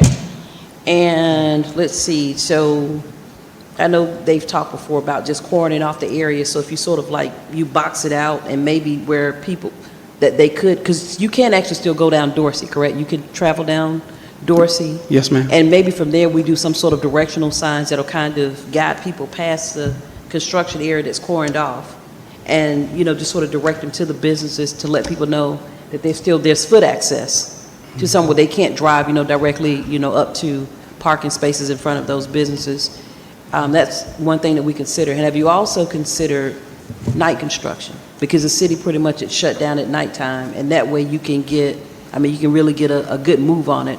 I don't know what the cost is, or if that's an additional cost, but because Main Street is such a heavily traveled area throughout the course of the day, through all day long, have we considered doing some sort of night construction? Yes, ma'am. And actually, that's in conversation too, for the fact that they're behind. Okay. It would potentially increase the cost a little bit because of the lighting and a few things you might have to add to it, or staffing overtime, working during the day and at night. But there is conversation about making that happen so we can make sure that we can keep this process going. Okay. Yes, ma'am. And the last thing, I don't know if we have all the, I'm sure there's contact information for all of the business owners that are along Main Street that are being impacted by this. Maybe if we can do something like do some sort of weekly or bi-weekly update, to go directly, email to each one of the business owners so they can sort of track exactly where I know you say you also would put something, I think, on, our social media outlets and the city's webpage, but just as a courtesy, to the business owners, just so they can kind of see, just what our progress, the behind the scenes, what the progress looks like with regards to this road project. Yes, ma'am. And that is, excuse me, that is part of our direct contact, weekly contact, that we will be making direct contact and as far as emails and notifications and any questions and answers for the business owner so they can have some questions and have somebody they can contact. Okay. And I think that's it. Thank you. I yield. Thank you, ma'am. Councilmember Atkins. Yes, thank you, Madam Mayor, and thank you, Director Reeves and Assistant Director Hall, for your presentation. My questions are really around, I think City Manager Jones and my colleague, Councilmember Cummings, have touched on a bit of this. When I think of this project, I know that the project is housed in the Department of Public Works, but I also think of this as an economic development project because we're really impacting the businesses along our Main Street area and where all of this construction is taking place. So at what level or how much participation or collaboration is happening between Public Works and economic development? My fear is that you'll have a beautiful streetscape, but then the businesses will suffer and close. So then we have a whole nother issue with a beautiful streetscape. So what is happening? How much engagement, involvement is taking place with economic development? I think that what you're doing from the public works perspective is a very technical part of the project, but there's also a relationship part. I would believe that economic development would have the relationship with the business owners in our downtown and should be working collaboratively with Public Works to keep them up to date and to hear their concerns, and hopefully that could help drive what you're pushing out to the contractors in terms of the need to get this project done. So how much collaboration is there taking place? Thank you. And to your point, sometimes we do get weeded down in the technical aspects so much that the communication needs to be better improved. So we work with economic development along the way, the project, giving them updates on where we are, and they've asked for updates on the project. But I think, to your point, that's part of our process that we're trying to increase now, get them weekly updates so they can better communicate with the business community. So Ms. Rogers, Ann Rogers, has worked with me. She had nice signs out there initially that businesses are still open. We had to replace them, we faded over time, but she has worked with myself and asked the progress of the project so she can relate it to the business community. Can you go back to your corrective action slide, please, Mr. Hall? Yes.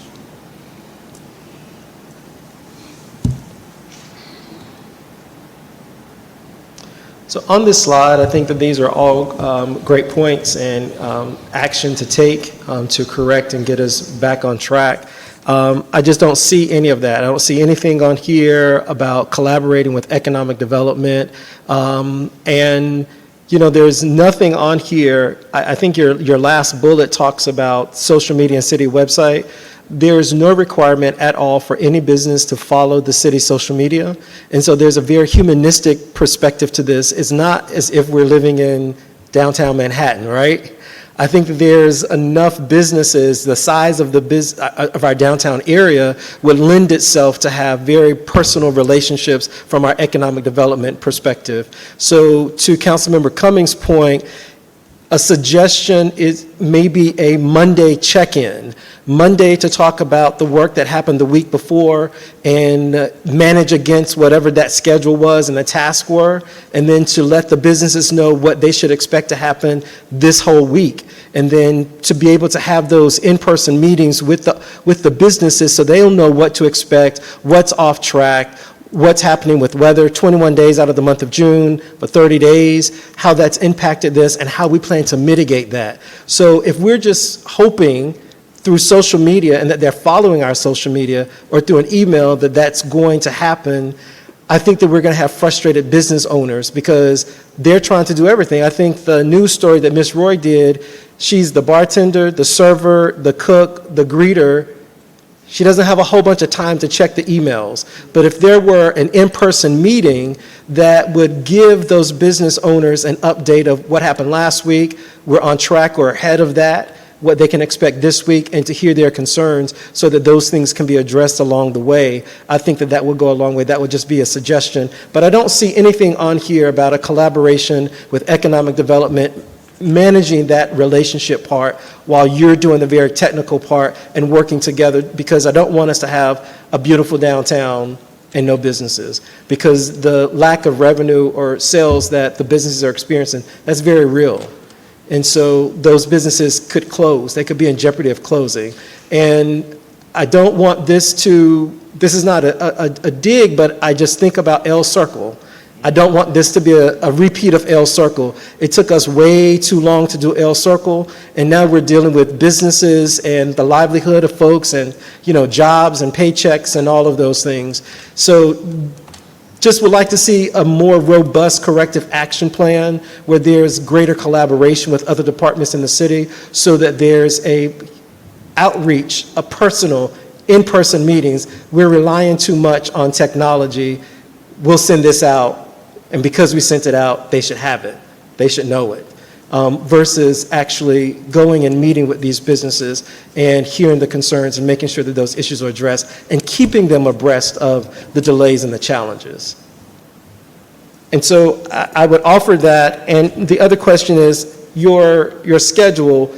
Because of the linear nature of that, I wasn't really able to read all of that. Could you just share with us in layman terms, how far behind are we? And what will happen, or what is the strategy to catch up? So that, because I think about FIFA, right?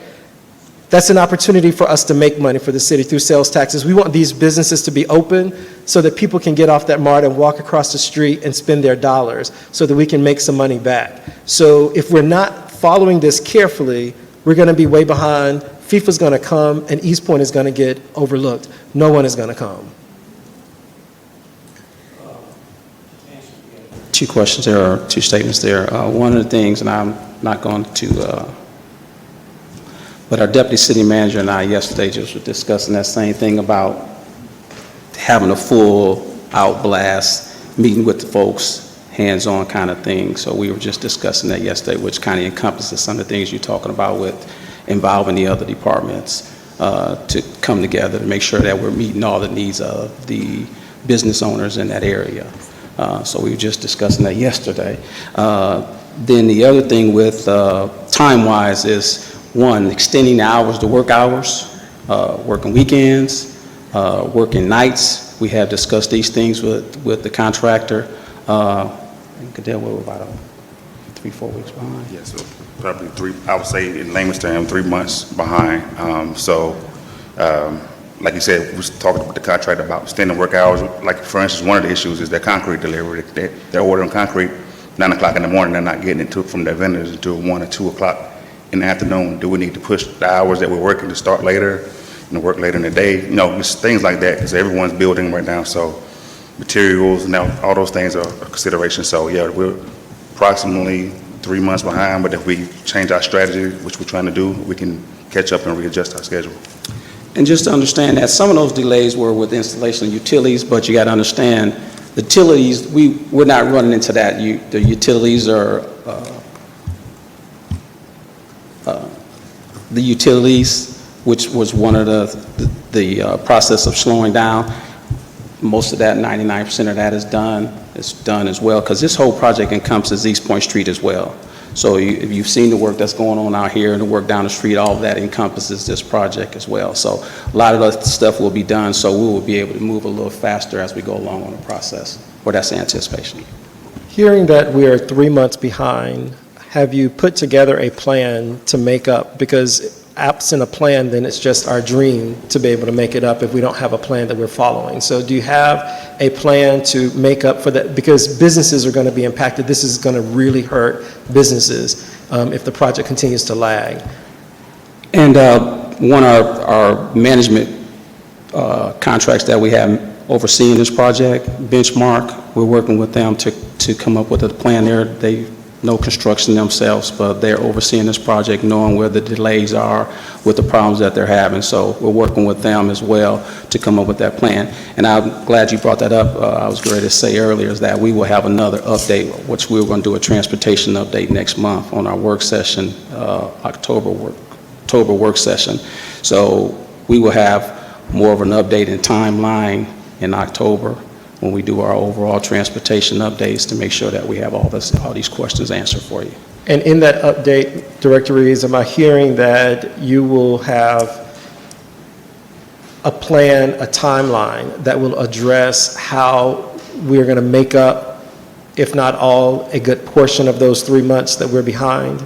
A detailed plan for that Benchmark is going to provide? Is Benchmark going to be tasked with doing that? We'll be working with Benchmark for that task, yes, sir. Okay, because we're paying Benchmark, right? Yes, sir. So I don't know who's managing that contract, but if that is one of their deliverables, someone is going to stay on them to make sure that they are developing a very strong plan to make up so that these businesses, the impact to the businesses is not just going to drag on. And that'll be a part of the update that you all will provide to us? Yes. Now, also would understand that this project will be working on Main Street. We'll be moving around to East Point Street, which will not have such an impact as will with Main Street. We hope. That's the project projection, yes, sir. Okay. And in terms of the correction action, there will be, am I hearing that there's some conversation already, but greater collaboration with the other departments? The businesses need to know, absent of information, people make up stuff because they don't know. And so I think that the information should come from us, the city, and it should be clear and concise, and the businesses should not be in the dark. They should know when there are delays. I mean, sometimes those things are difficult to take, but it can level set expectation, and then they can plan appropriately. So those things will be augmented, the correction action, to include greater collaboration and all of that. Yes, sir. Okay, all right, thank you. Councilmember Martin Rogers. Thank you, Madam Mayor, and thank you so much for your presentation, gentlemen, and my apologies to the business owner. But I want to also reflect back, Mr. City Manager, this does kind of remind us of the L Circle project, but instead, residents were inconvenienced. But during that conversation with you and one-on-one with residents, we talked about communication, keeping the people most impacted informed, a site checks and balance system being done by the city to ensure that projects are completed on time and contractors are cleaning up after themselves. But one thing stood out in that conversation. You had mentioned that you discussed withholding payment to contractors. And that will be a system of checks and balances in order to hold them accountable. Can you elaborate on that just a little bit? Because obviously there's a bigger issue here with the contractor not being on site, not working every day. I don't know what the issue is, but I do remember when we had that conversation, you talked about withholding payment until the job was done. And then I also want to hear a little bit about your plans as to how we move forward with this. Yeah, thank you for that. Yes, you're correct. We did speak about that, and I have had some conversations with Director Reeves about that. Now, this is a little different in the sense that it's a state contract, but certainly with local contracts, we need to start exploring more, having liquidated damages and having some timelines laid out in our contracts so that should we find situations like this where there may be adjacent property owners, businesses, or residential that are experiencing financial challenges because of extenuating circumstances or going beyond initial contract timelines, that they actually have liquidated damages built into those agreements. So we certainly have looked at that. This is, or certainly I've had some conversations about that. Certainly also looking at having our bond requirements, particularly bid bonds, be enforceable and performance bonds being enforceable. Those type of things just kind of strengthen to make sure that should we run into the situations where contractors are not meeting our needs, that there are some consequences built into our arrangements with them.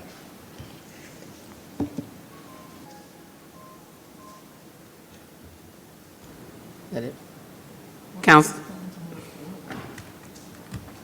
They just gave the plan. Councilmember Freely. Thank you, Mr. Reeves and Mr. Hall, for the presentation. I do not want to belabor this any further, but I do think it's important to Councilmember Atkins' point, which I was going to say as well. This looks like it's going to be a beautiful streetscape when it's done. We just don't want an unintended consequence of losing businesses in the process. So that is a real consideration. But that said, we're literally building the plane as we're flying it. This is a busy street. This is a MARTA station. These are open businesses, and so this is understandable that there's going to be some conflict. But I think anything we can do to mitigate, communicate, and just move it forward is absolutely, really important for this. So, thank you. Councilmember Cummings. Thank you, Madam Mayor. One more thing, a suggestion. I was looking on the Eat My Biscuits website, and I noticed that you're open at 9 in the morning. So maybe a suggestion. I know we were talking about keeping those business owners connected, or just as far as what Councilmember Atkins talked about, just letting them know, keeping them updated with the with what's going on. Possibly, maybe, I don't know if weekly or bi-weekly, maybe a meeting at Eat My Biscuits. I'm sure she wouldn't mind hosting it for all the business owners in that area. It generates some business, and it gives the business owners all there an opportunity to sit and talk with someone, in our Public Works Department or someone from the city to keep those business owners, in touch with, on the pulse of what's going on with regards to the progression of this project. Just a suggestion. But I got a nod from Ms. Roy, so I Thank think you. she's on board with that. I'm fine with that. Okay. Councilmember Butler. Madam Mayor, I'm going to add a little levity to it. I know it's a long night, but I have had people eat My Biscuit, and I didn't use my city credit card. I mean, I think we've all supported Eat My Biscuit, and need to be concerned about definitely our businesses. We start talking about promoting one business from the dais, that creates a challenge for staff and for the city around how are we treating all businesses. And so we just have to be mindful of that. There was a discussion around the timeline. It sounds like the fencing is going to be moved tomorrow after the landscaping and mulch is put in. But one of the very specific asks tonight in the news article, in the news clip or report, was for money to the business for lost revenue. And everyone has talked, but no one has said anything about that. I put this on the agenda again because our form of government requires that the mayor does not have the authority to say we're doing this, we're doing that. It actually takes a vote of council for decisions like that to be made, and then if it's operational, that's the city manager. And so that's a specific request or concern that has been raised, and I think for us not to at least address it tonight would miss the whole mark and we'll probably have a whole nother story about not addressing it. As I said in opening up, the city of Atlanta is not using general fund dollars to pay businesses on Cascade Road for whatever lost revenue. I'm not sure how they would even establish that, or if they went through the process of that. They have decided that through Invest Atlanta and through their tax allocation district, that certain businesses will get funding to improve their interior and exterior. And so, is this project in the Cordes tab? I mean, is this area of our city in the Cleveland Avenue Cordes tab? Does anybody know that? I know Cleveland Avenue is Cleveland Avenue, but I think it loops around. And later, there may be a discussion if we have updates of how that overlays, but actually getting the boundaries of that. At some point, I hear it goes up to Main Street. I'm not sure where it stops on Main Street. But this request of funding is something that we need to address. The city attorney has said that doing that from paying businesses money from the general fund could potentially violate the Constitution, Georgia Constitution gratuities clause. And so I want to be clear again, the city of Atlanta is not using general funds for that. If you look at the mayor's press release, it specifically and clearly states where the money is coming from and what the money is going to be used for. I know Mr. Jones mentioned earlier the Downtown Development Authority, Business Industrial Development Authority. I don't know what kind of funding they have around that. I can imagine, and I haven't talked with Atlanta's mayor. I didn't get a chance to do it today. I was in court. But around, that's a total of $250,000 that they've allocated from within that tax allocation district. I don't know if there's increment or how they came up with that funding through the TAD, which is an area that generally money from businesses goes into, right? And so I think we need to acknowledge that request. And if that, and I'm not asking for an answer tonight. Mr. Jones, City Manager Jones and I talked about this briefly on Friday. We said we both try to look and try to get some information around what Atlanta was doing. But, you know, Eat My Biscuits is here first because their segment was done first, right? And what Ms. Roy has heard a lot of, like, lessons learned and what we may do moving forward. That doesn't necessarily address what she's already experienced, what she's experiencing, and the potential impact that it may have had, right? And so there's that, and I'll turn it to either legal or the city manager, city council members in, to respond on that. The completion date of February 2026 or March 2026, that's for the entire project. That's to go all the way down. That's not just for the segment where we currently are, correct? The segment where we currently are, you mentioned the fencing and stuff being moved in front of Eat My Biscuit. When is it slated to move further down? So like this whole segment is cleared up. So they're going to be starting to continue moving further up Main Street, like this coming week, going into next week. One of the things we tasked our contractors with is give us a recovery schedule similar to what Councilmember Atkins is asking for by the close of business this Friday. So we'll have some answers on everything they're planning to opening up the first segment, which is from the CVS, Eat My Biscuits, as well as recovery plan for the entire project. So we requested that, and we'll have a better answer for that at our update Ms. Reeves mentioned. How often have you all communicated with the business owners in this segment? It sounds like there's a huge area for improvement and opportunity to really get a bit more proactive and relational and really informing them along the way. That doesn't seem like that happened here, but correct me if I'm wrong. So our Benchmark, who was our construction management firm, they're more on the ground talking to the business owners individually. But the business owners pay taxes to us. The business owners support what's in our city. So like expecting contractors to speak with business owners, I don't think that's the expectation. To your point, I agree in that we formally need a formal meeting with the business owners from the city is what we're working to do, like a weekly meeting. That will be something we're trying to implement.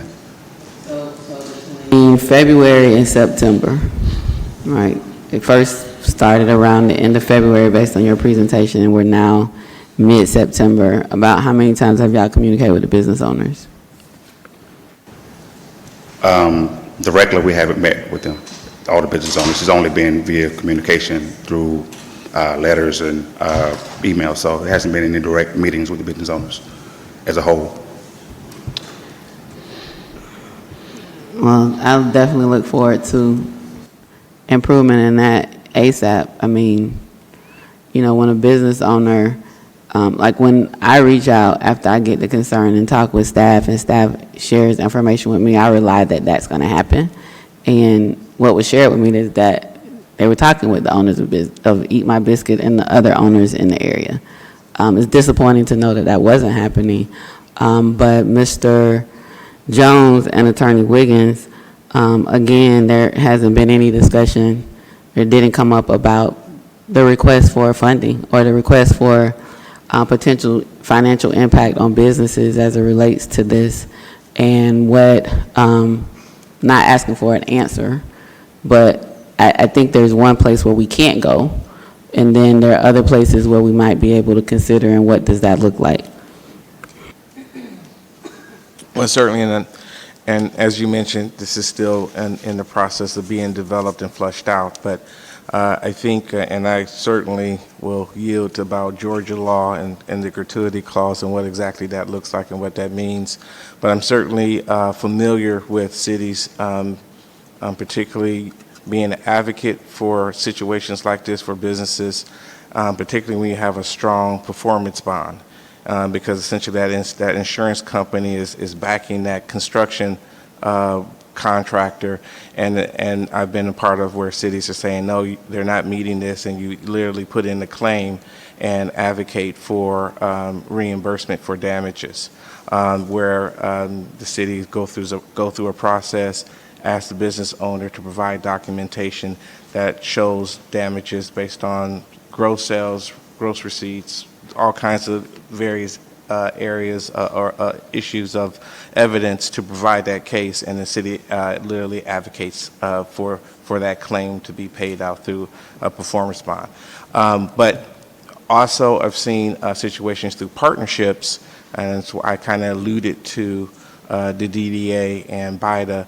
I think to your question, I don't think the DDA, based on my recent conversations, have much of a war chest, if you will, but I know BIDA does. And so maybe through a joint partnership, maybe there is a way to recognize some of those damages, even though we don't have a performance bond.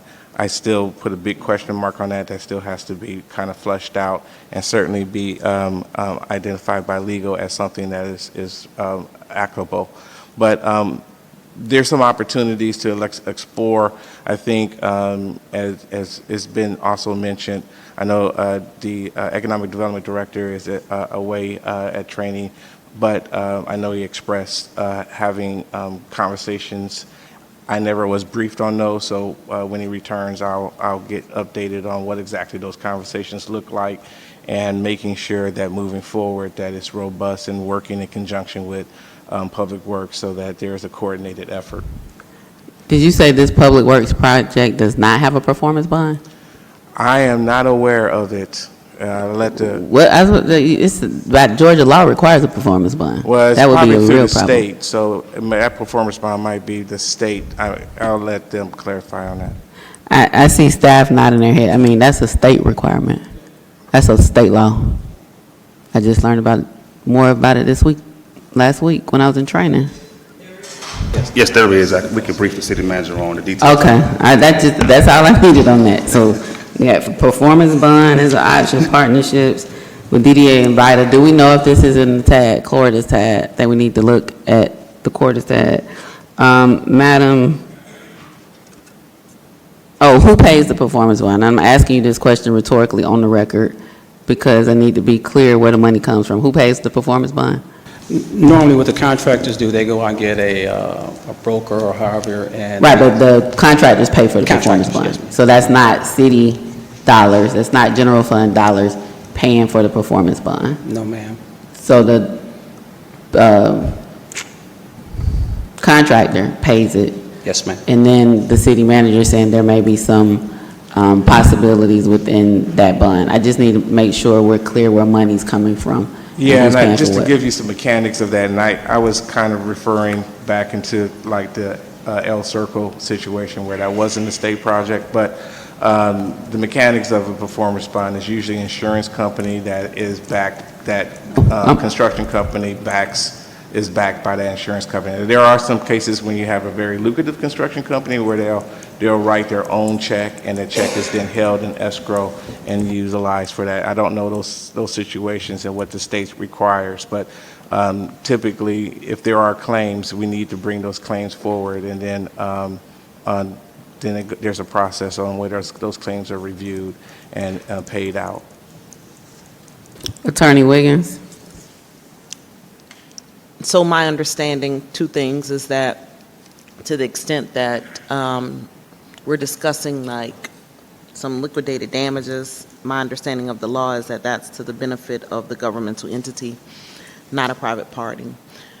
Performance bonds, though, usually kick in if we were to terminate the contract, and that going against the bond would be for the benefit also of the governmental entity to continue the project with some other contractor.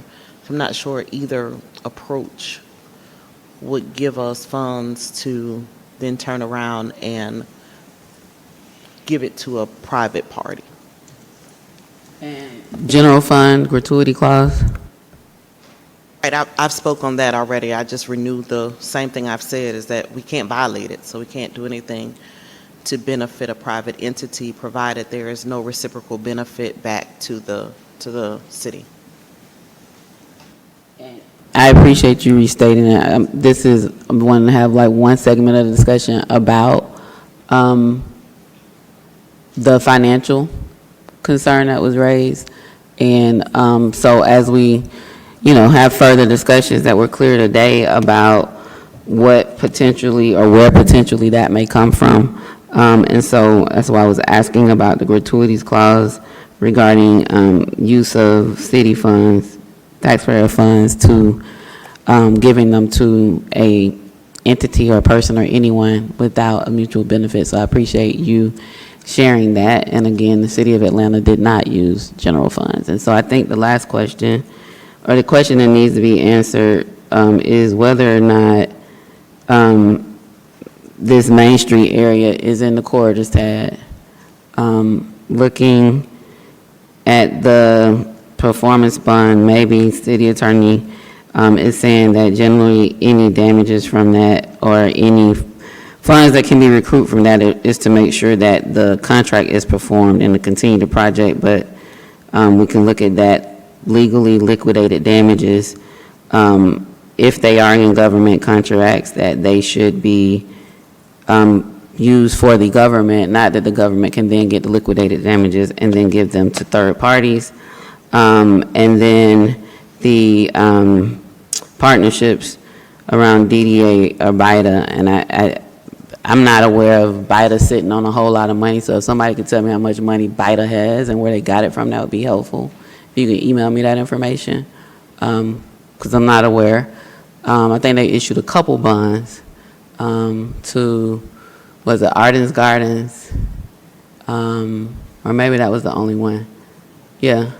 Did they do another one? Home Depot? So 2? Okay. Do you know how much? Mr. Whitfield is talking from the audience. Can you come up, Mr. Whitfield? Well, I don't know if we wanted to talk about their finances in this forum, but I mean, you said they had a lot of money. no. So I'm trying to I don't qualify. know if I say a lot of money. I know Yeah. they have some money where DDA doesn't have a lot. Doesn't have maybe any. If you don't mind, a couple things. So thank you, Madam Mayor, City Council. When I was listening to the discussion, I was doing some research about the Atlanta Recovery Fund that they used to fund those businesses. It was a fund that they started back in 2024. After they had some water main breaks, they were using the resources. They set aside those resources. It was a enterprise fund that they set aside $7.5 million to support those businesses that were impacted by it.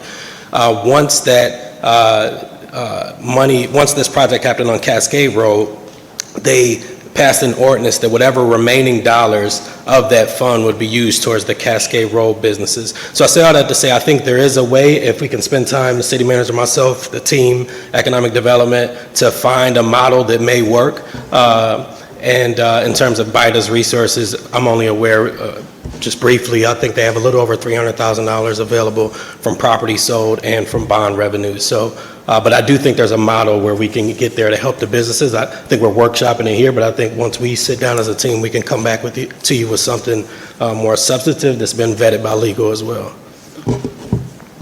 Thank you, Mr. Atkins. Because I'm sorry. Yes, question for Director Reeves and Mr. Hall. My last question on this, I promise. What would you say is the percentage complete for this entire project today? 35%. 35%? Yeah.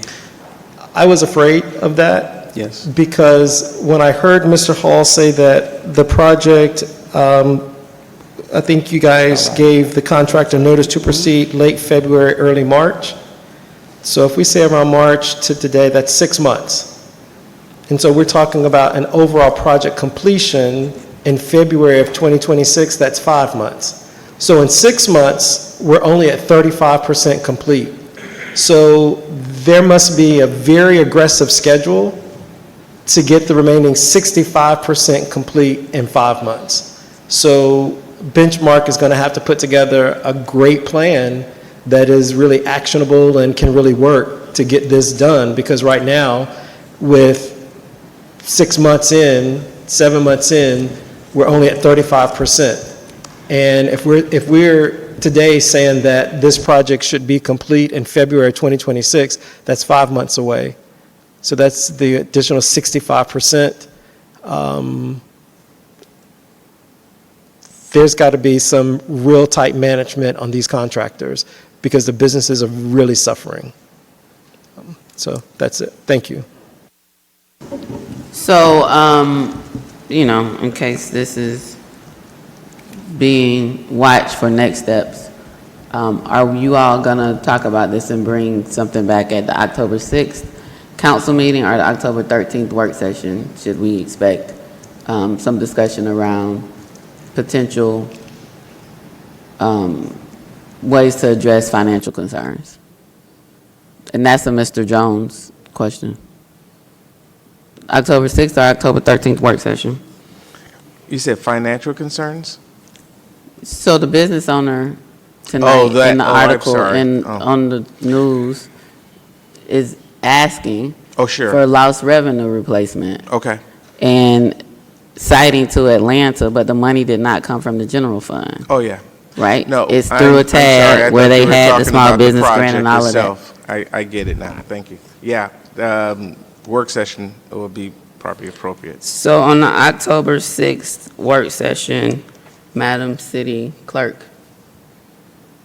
Main Street project, I'll come up with something. I'll give it to you. Work session, October 13th. Thank you all. So Thank you, we Mayor have and Council, for we your have a couple recommendations, things. suggestions. I'm I was just sorry. saying, thank you, Mayor and Council, for your recommendations, suggestions. Thank you. Thank you. So when I ride by tomorrow, what time will the fence be down? I know. Yeah, I don't put it out there. See that? See what happens. Sometime tomorrow by close of Sometime business. tomorrow, I yeah. close of business. Okay. I'll be down there now. I don't know if it'll be moved. Okay. Yes. Look, I don't need. He'll be out there People removing just the getting to fence work at itself. 9 o'clock. Okay, yes, ma'am. Thank you. We have third parties here on item number 6, which is a presentation on, I know, fire, y'all were coming up. Y'all so patient. I appreciate y'all. On medical benefits, Ms. Jessie was here but had to leave by 8:30, and so we are well beyond that on that one item. And then on item number 22, that is the insurance renewal discussion. We asked some information about cyber insurance. And then we have one of our outside counsel here to talk with us about an executive session legal matter. And so at this time, we're going to go to item 6 on presentations. We're then going to go to item number 22 on the agenda. And then I'm going to ask counsel to consider doing a motion to recess for executive session for one legal matter. If we have others, we'll go back later. I think it's two legal matters, so that we can then handle that. Hopefully that won't take too long. We'll have a couple more presentations, and then we have the consent agenda and a couple more items. So item number 6, 2026 medical benefits, RFP results, voluntary benefits, employee contributions, and Medicare Advantage. Mr. Jones. Yeah, thank you, Mayor. And yes, you're right. Our Human Resource Director had to catch a plane, so she left. But she left me with these two names. I don't know which one is handling which, but John Gugas and Charles Atkins.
Good evening, Madam Mayor, members of the council. I'm Charles Atkinson, founder and managing principal of Benalytics Consulting Group. Along with me is my colleague, John Muhas, and today we're going to spend some time going through the city's benefit program. And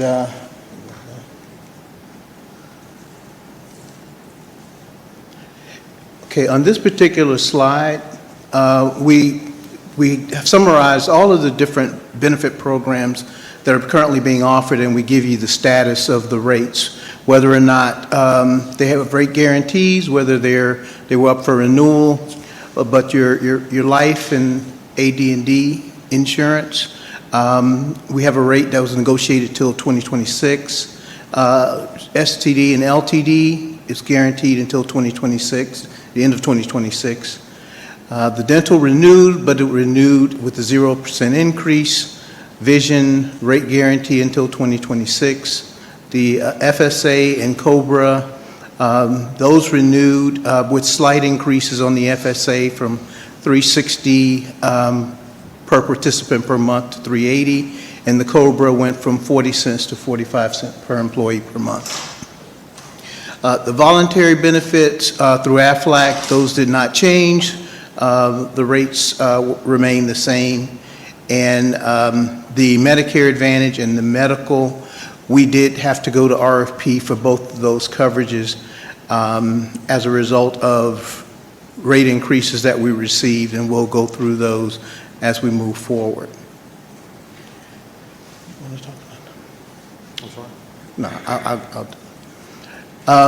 on this particular slide, give you a slight history of where we've been. In 2022, we moved you to Humana, and there were significant savings with moving to Humana. With that, as we look at the history, there was an incurred loss ratio of 96%, and you ended up with a surplus of $217,000, at least the carrier did. In 2023, there was a surplus of $942,000, again at an 84% loss ratio. So under Humana, the program performed really well. Well, at the end of 2023, Humana exited the commercial group markets. So they're still doing Medicare, but they no longer do commercial group to employers. So as a result of that, we had to change to Aetna. And as you can see, for 2024, Aetna really lost quite a bit. They lost $1.1 million on the account. There was a 120% loss ratio as a result of the performance of the program. And in 2025, year to date, for the first 4 months, we're already at a $265,000 deficit. So under Aetna, the program has really been running pretty high. And this is part of the reason why, as we have been analyzing and monitoring the performance of the program, we sort of anticipated that when we get the renewal for Aetna for 2026, that it might be significant. So as a result, we're going to talk about some of the results.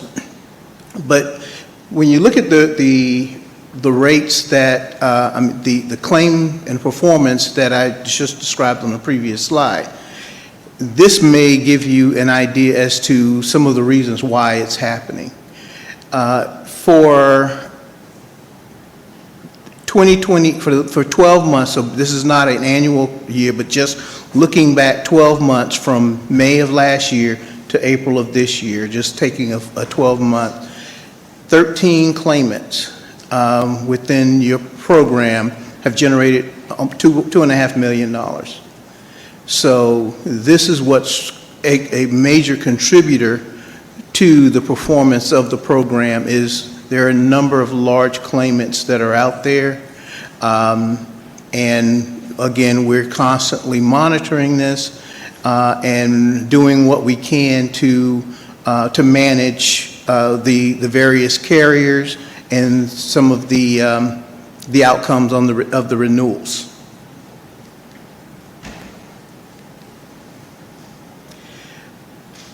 here, as a result of the projections that we'd made and the claims experience that we'd seen, we anticipated that there was going to be a large increase for 2026. Right now, you're currently on a rate guarantee. So when we went to Aetna at the beginning of 2023, we wanted to make sure that you were protected not only for 2023, but for not for 2024, but 2025. So now you're under a rate guarantee. We had a rate cap of 14.3% for January of 2025. So this year, when we negotiated for Aetna back in 23 for the beginning of 24, we made sure that the second year you had a cap, that it could not go any more than 14.3%. And that's what we received with Aetna as a result of them losing $1.1 million in 24. So the magnitude of the large claims we've shown is what's contributed to it.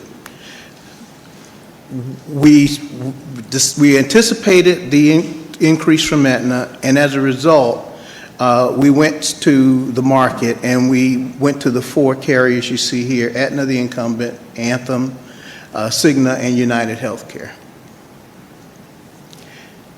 In that evaluation, we looked at the network access and provider disruption.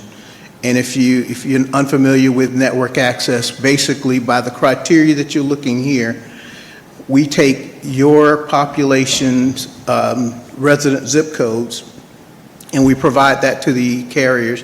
The carriers come back and tell us what percentage meet the criteria that we've established here: 2 providers within 10 miles, 2 OBGYNs within 10, and so on.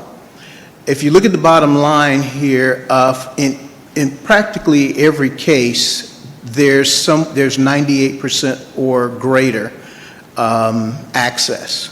So a movement from one carrier to another really is not going to impact the overall access that your employees and their families would experience. The other part of it is disruption. We looked at disruption. We wanted to make sure that we didn't move from one network to another network where the providers that your participants are using would not be in the new networks. So as you can see in this chart, they all have 98% or better disruption. Well, there would not be any disruption. Those providers are in the network. The totals that we're looking at, your 2025 costs, we've projected to be $7.3 million. We got the increase from Aetna, and it was 38.5%. So fortunately, we did go out to bid to see what the alternatives would be. Each of the other carriers, as you can see, came in right around 25%. Anthem was a little bit lower, but they all came right in the same area. So it tells us that the underwriting is fairly consistent across the board. Aetna was looking to recover some of the losses, which is why the numbers for Aetna are where they are. This particular illustration shows some of the questions that we ask, and what we wanted to do is to make sure that we put you in a position that's comparable to where you are today. We wanted each of the carriers to tell us whether or not they were willing to guarantee their rates for another year. So we wanted rates for 2026, but we also wanted them to guarantee the rates for 2027, or at least give us a cap for 2027. Medical carriers are very reluctant to give you, almost never, to give you a guaranteed rate, but they are willing to give you a rate cap to say, well, your increase will be no higher than X. So we asked that of each of the carriers. Aetna said, no, we would not guarantee 27 at all. We won't give you any cap. United Healthcare said the same thing, no cap. But Cigna and Anthem did agree to rate caps, and those rate caps are tied to the loss ratios. Basically premium to claims. So the ratios, as we'll show a little bit later, are how they will cap your overall costs in the following year. Now, when we also asked about various allowances, and all three, Aetna plus Cigna and Anthem, agreed to provide some annual allowances for you to utilize for your program, for marketing or wellness or various areas. United Healthcare basically said they will be happy to discuss, but they did not commit to anything. Then we went back to best and final offers. We asked Anthem and Cigna to sharpen their pencils. Can they do any better? Anthem came down a little bit more, but they also offered a first-year premium credit of $150,000. But their first-year cap, well, not the cap, but the first-year increase was 21.9%. Cigna's increase was 23.4%. The two that we're looking at, they both had loss ratio, maximum loss ratio agreements or offers. And we'll talk about those on the next slide. But here, they also offered allowances, so they're comparable in that area. This particular slide shows the various rates, and there are a lot of numbers here. But looking at the bottom line, Aetna is showing, for your current cost for Aetna is $7.3 million. For 2026, you're right at just under $10 million. Cigna, you're at $9 million, and then for Anthem, you're also at around $9 million. But go back to one second. Oh, sorry. Yeah, no problem. But as you can also see when you look at the one-time credit that's being offered by Anthem, you apply that to the almost 9.1 million, and basically there's a difference of about $100,000 between Cigna and Anthem for year one. And we want to keep that in mind, because as we look at what happens for both years, then you'll get a better idea of each of the proposals. This chart's a little complex, but basically it's giving you the loss ratio. So if the loss ratio, if your claims over your premiums are less than 70%, each of them said that there won't be an increase. And as you look down the table, once you get to about between 90 and 95%, Cigna says that your increase would not be any more than 10% or 9.9%. Anthem said your increase would be no more than 20%.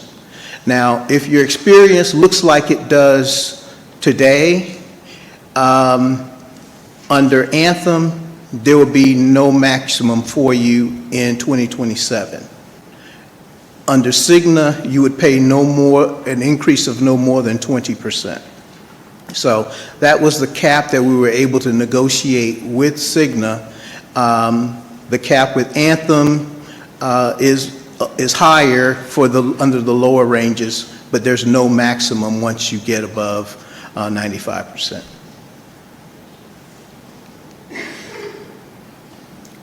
So based on the above, we're looking at the additional cost to the city, which is the green circle. It would be, under Aetna, you'd pay another $2.5 million. Under Cigna, 1.6. Under Anthem, It's 1.7, but it's less than 150,000, so it won't be fully 1.7. It'll be somewhere pretty close to Cigna. It's about $100,000 more than, less than where Cigna is.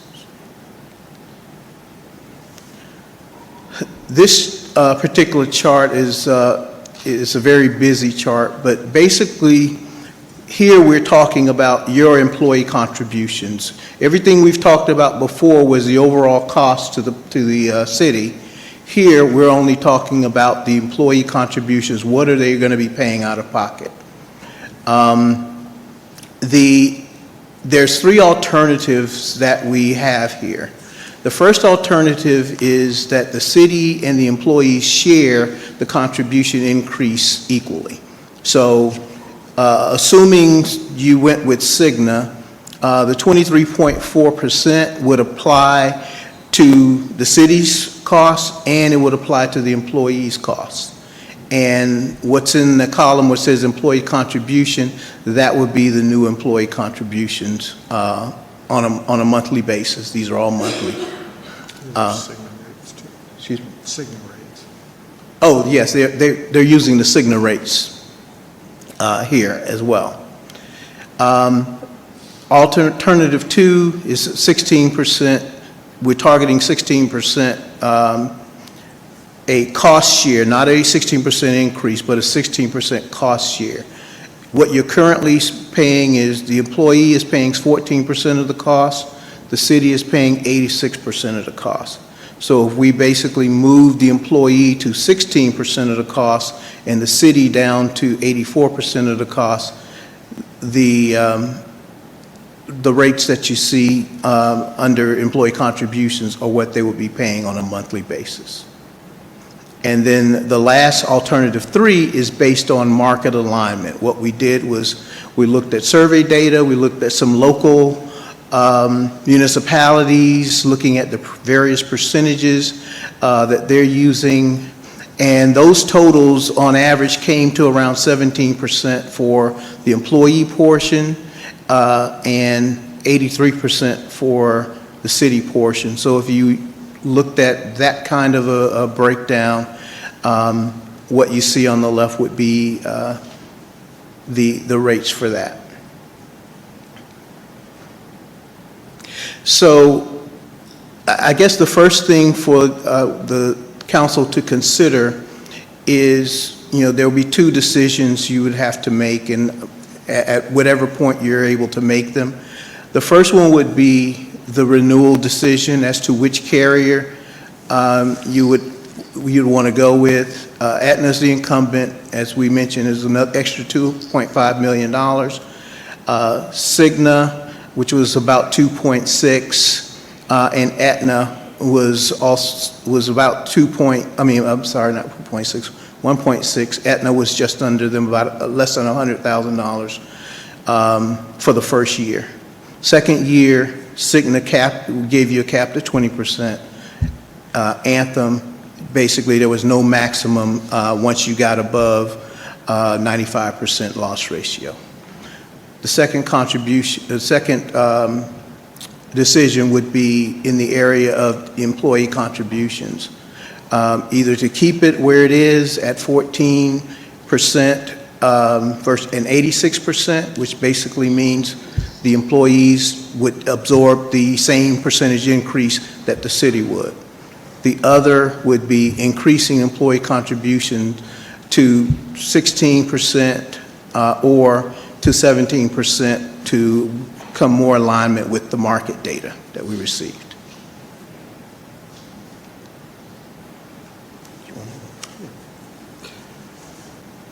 And thank you. This is John Uhas. I just wanted to emphasize one point that Charles made, was that second-year medical rate cap. That's really crucial, as he mentioned, and again, to emphasize it, most carriers don't like to provide any second-year guarantee on medical because it is so volatile. You've got an aging workforce, you've got a lot of chronic conditions here, and we've seen a spike in it, and you've seen the headlines in the news. All employers are facing this. You aren't alone, you aren't isolated. But it's a big deal to try to get that second year, so that's a very important consideration. The information I'm going to cover here is Medicare Advantage. We had a renewal increase from Aetna.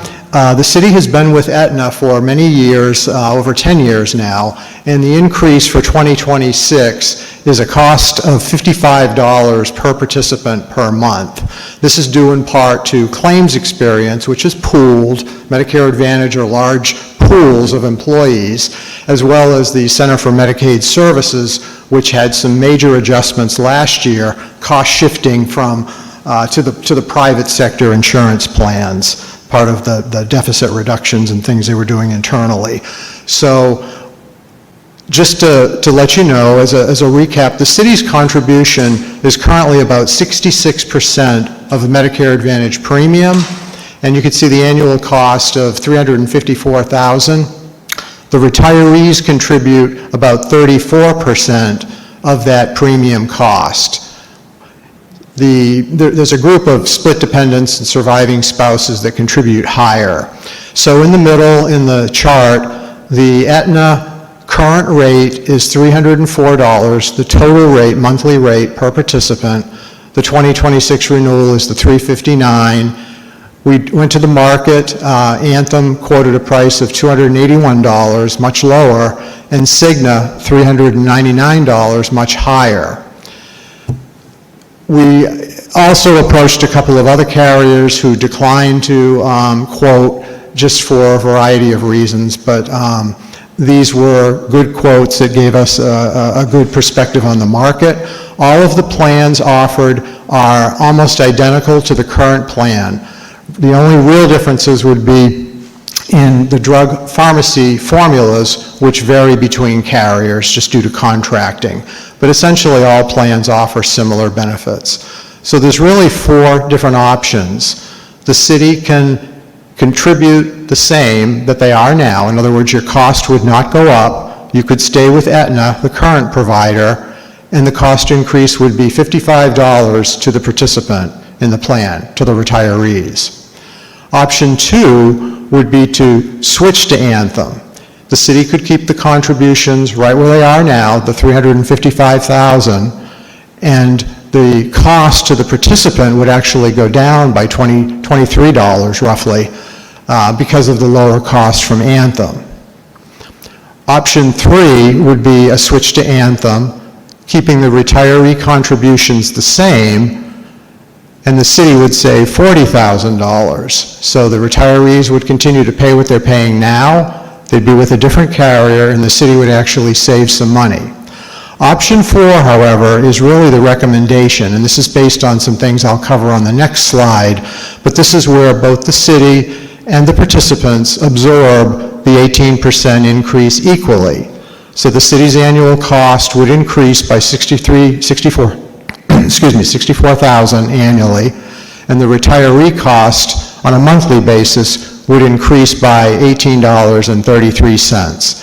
Obviously, for retirees, you have a fixed budget, different dynamic lifestyle, et cetera, so you want to keep any increases manageable for those folks. This page really is just a quick highlight, and this is the last page. I know this stuff is lengthy at this hour of the night, but pros and cons, and probably the top 2 are the biggest. Staying with Aetna is less disruptive. That's what the retirees, those participants know. It's a higher cost, but you'll get a lot of noise when you move plans, particularly with a retiree population. The level of satisfaction with Aetna is extremely high. I wish Iris was here. They constantly get compliments from the retirees about how much they like their Aetna program. So those 2 things need to be considered. Switching to Aetna, Anthem, however, will save money to both the city and or the participants, depending on which option you look at. So there is a cost savings with Anthem.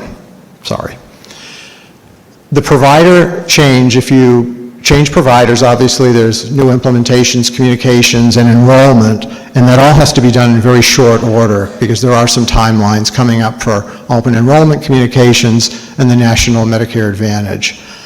The plans all offer similar benefits. The formularies vary, as I mentioned, just slightly, and there's a couple of notable enhancements there with the Anthem program around observation room charges, somebody that's in there for the overnight stay, et cetera, on how that's billed more favorable to Anthem, and then the hearing aid benefit, which is slightly greater with Anthem as well. So again, similar to the group medical program, the decisions to the council will be around the two providers, staying with the incumbent, slightly higher cost, or Anthem at a lower cost, but differences, and again, some noise to that type of movement.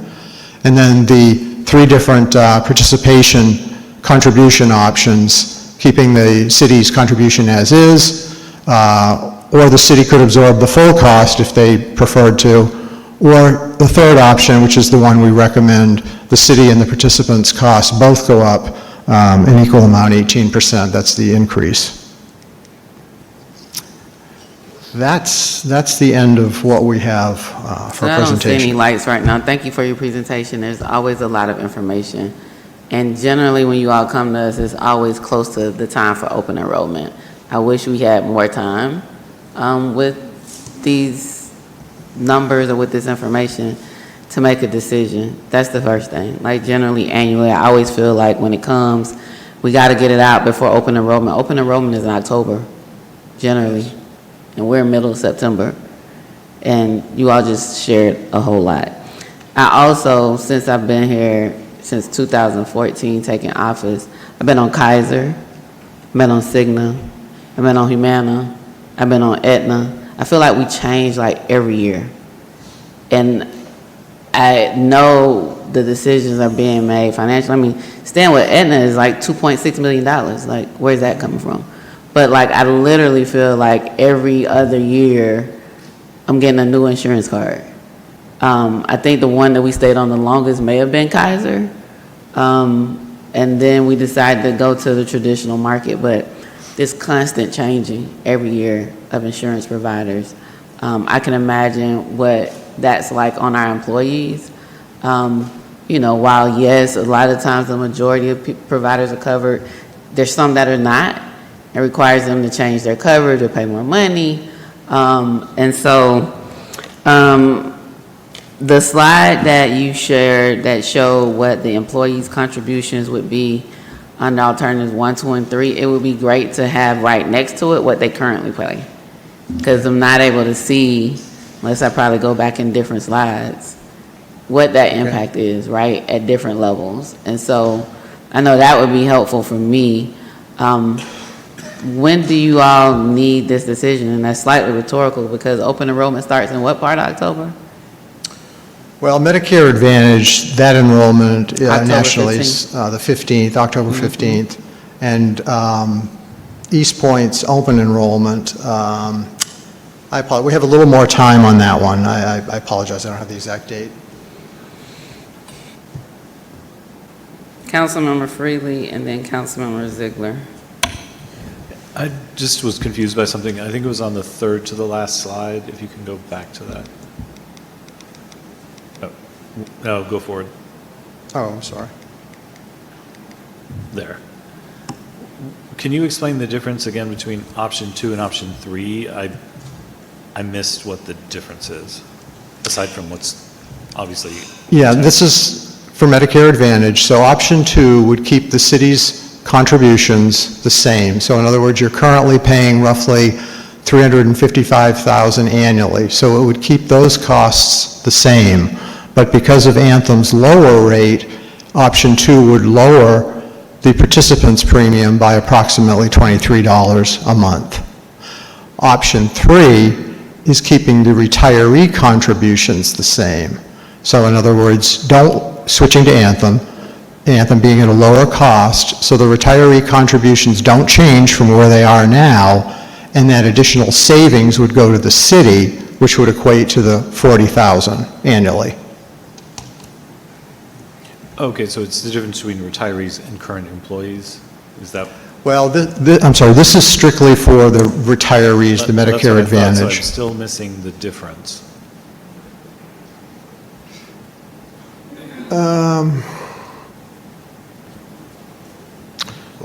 Well, the Anthem is a lower premium.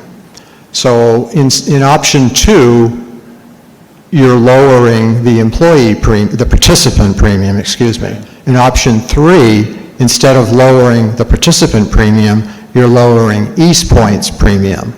So East Point takes advantage of the cost savings by switching to Anthem versus giving those cost savings to the participant in option 2. Okay. Thank you. Councilmembers. Yes, thank you. And this question is directed to the city manager. So in the event that we were to go with option 4, which is the recommendation, do we have the $63,824 budgeted?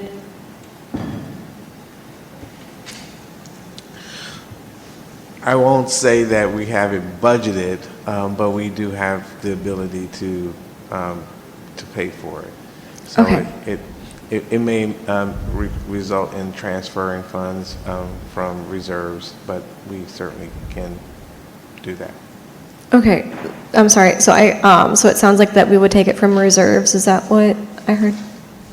That's one option. That's probably the most straightforward one. But there's also options of salary savings and things of that nature that get a little more creative, and that we would look at too. But reserves is the cleanest version to have those funds available. Okay, thank you. Thank you. Here's my question. What would be so if they went with Anthem, it would reduce the cost for the city, correct? And the retirees?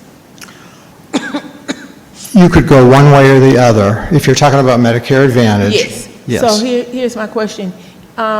Because you said keep option 4, what would be, I guess, their out-of-pocket costs, or if we went, let's just to say, if we went with option 2, or option 3, would the cost for the doctor visit go up? Would it remain the same? No, the plans provide, I won't say identical, but almost identical, very similar benefits. So they were quoted that way so there'd be no takeaways from one carrier or the other. Okay. So it would be the same type of coverage. So it would be the same thing. And Yeah. Anthem is Blue Cross Blue Shield. Correct. Okay. Okay. Just one other point of clarification, the Medicare Advantage rates and the rates that carriers use to price Medicare Advantage come in very late in the year. So carriers will not release renewal rates until the Centers for Medicare Services publish those rates, and they can then do their actuarial computations and such on their blocks of business.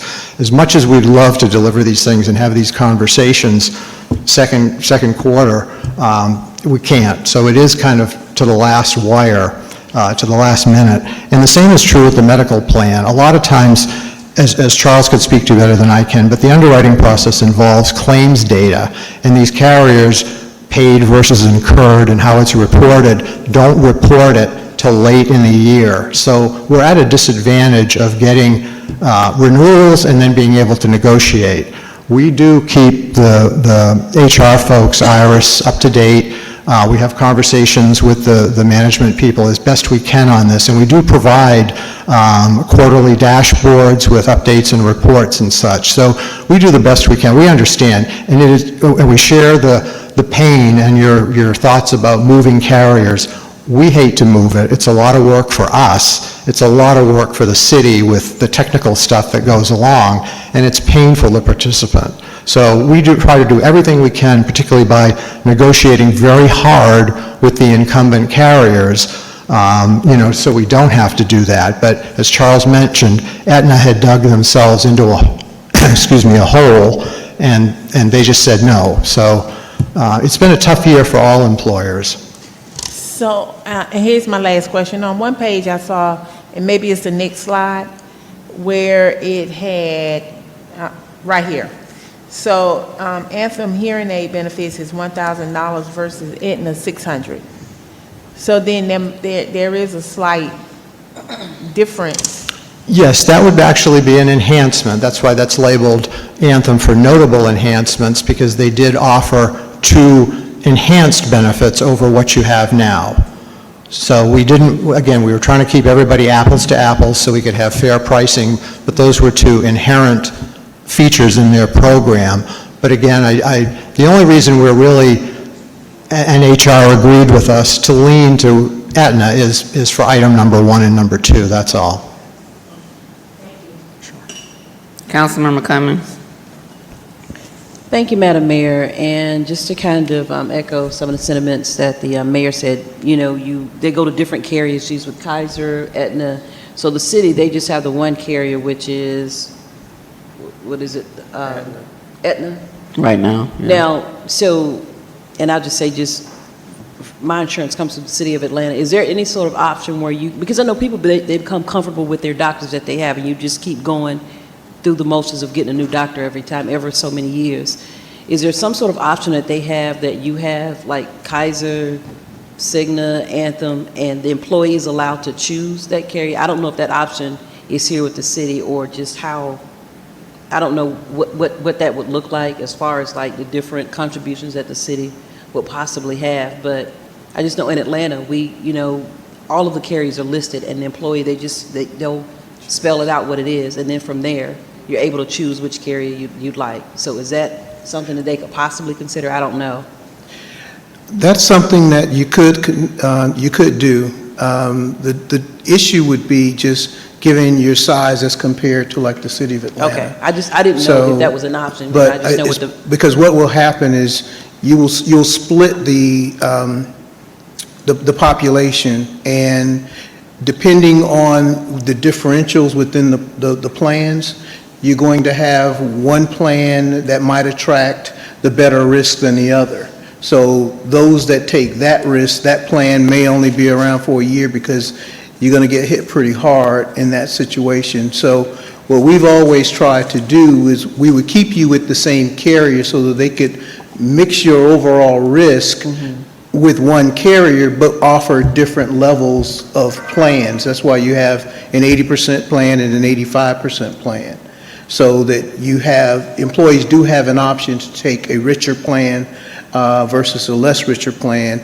But when you start splitting the carriers, and because you're fully insured, it's going to be it's not necessarily going to be beneficial because you're going to split the risk. Okay, that's fine. I was just wondering if that was an option. I know the city it's different than Atlanta, but I just didn't know if that would be an option to kind of do away with having to change, your medical, your insurance carrier, every 2 to 3 years or so. Okay. Right. What we bring to you each year are the various options. When we first came on board, you did have Kaiser. Kaiser was not a very good fit for the city. And what we did after we came in, we moved you to Cigna. Cigna, their plan was it was a narrow network plan. And so there were a lot of complaints from the employees that it was using a Piedmont network, which wasn't prevalent here in East Point. So eventually that's when we moved from Cigna to Humana. Then Humana was a very good fit because it was a broad network, it was managed well, and as you could see from the results, it was profitable and your rates were stable. And then comes Aetna, and then now, each time we give you the options, we'll make a recommendation, but it's up to the city to decide which direction they want to go, which is why we put 3 options. So if you didn't want to change, you didn't want to disrupt the employees, you can stay with Aetna, but we're telling you what the cost would be in order to do so. So everything, you could keep the status quo, it's just going to cost $1 million more than moving. So it's up to the city as to whether or not you want to absorb that. Excuse me? You said Aetna is $2.6 million more. No, well, the differential between moving to Cigna and Aetna is $1 million. That's where the number I'm throwing out. You're going to get an increase either way. Huh? You're going to get an increase either way. Yeah, there's going to be an increase either way. It's just $1 million more if you go to Aetna. That's what we're saying. Excuse me? Yes. John, I didn't get your last name. Yeah, John Uhas. Sorry, it's John Uhas. Uhas? Uhas. Okay. Mr. Uhas, you had mentioned that Aetna had dug themselves in a hole and just said no in terms of there was, now I'm having a brain fart. There was an aspect that you were saying that they had just, were you referencing the fact that there had been so many claims and they only had a cap of a certain amount, so there was tremendous loss? And was that the hole that you were referencing? I think I might have been speaking to the second-year rate, because Aetna just flat out said, no, Second- we yeah. won't do it. So they've, Based on the claims from? yes, Yes, okay. yeah. So I think that a previous slide where there were 13 claimants that drove a high percentage of that loss, correct? Was it 83% of the loss or so?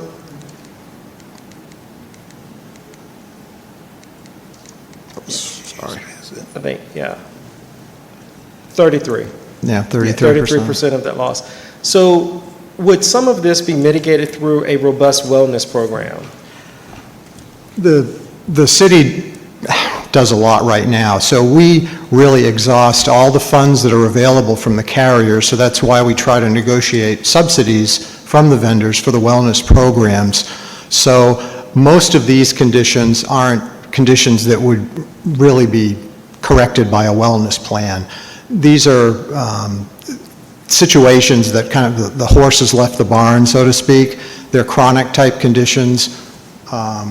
The wellness is intended to get at some of these early on, to identify the high blood pressure, hypertension, things like that, to prevent this from happening. But you do have an older workforce, and you do have a lot of these inherent health conditions in there. So the wellness plans will always do some good, but they won't cure some of these type of situations. And I think that you answered, so there is currently a robust, you said the city does a lot, so there is a robust wellness program currently under this Aetna plan that the city has.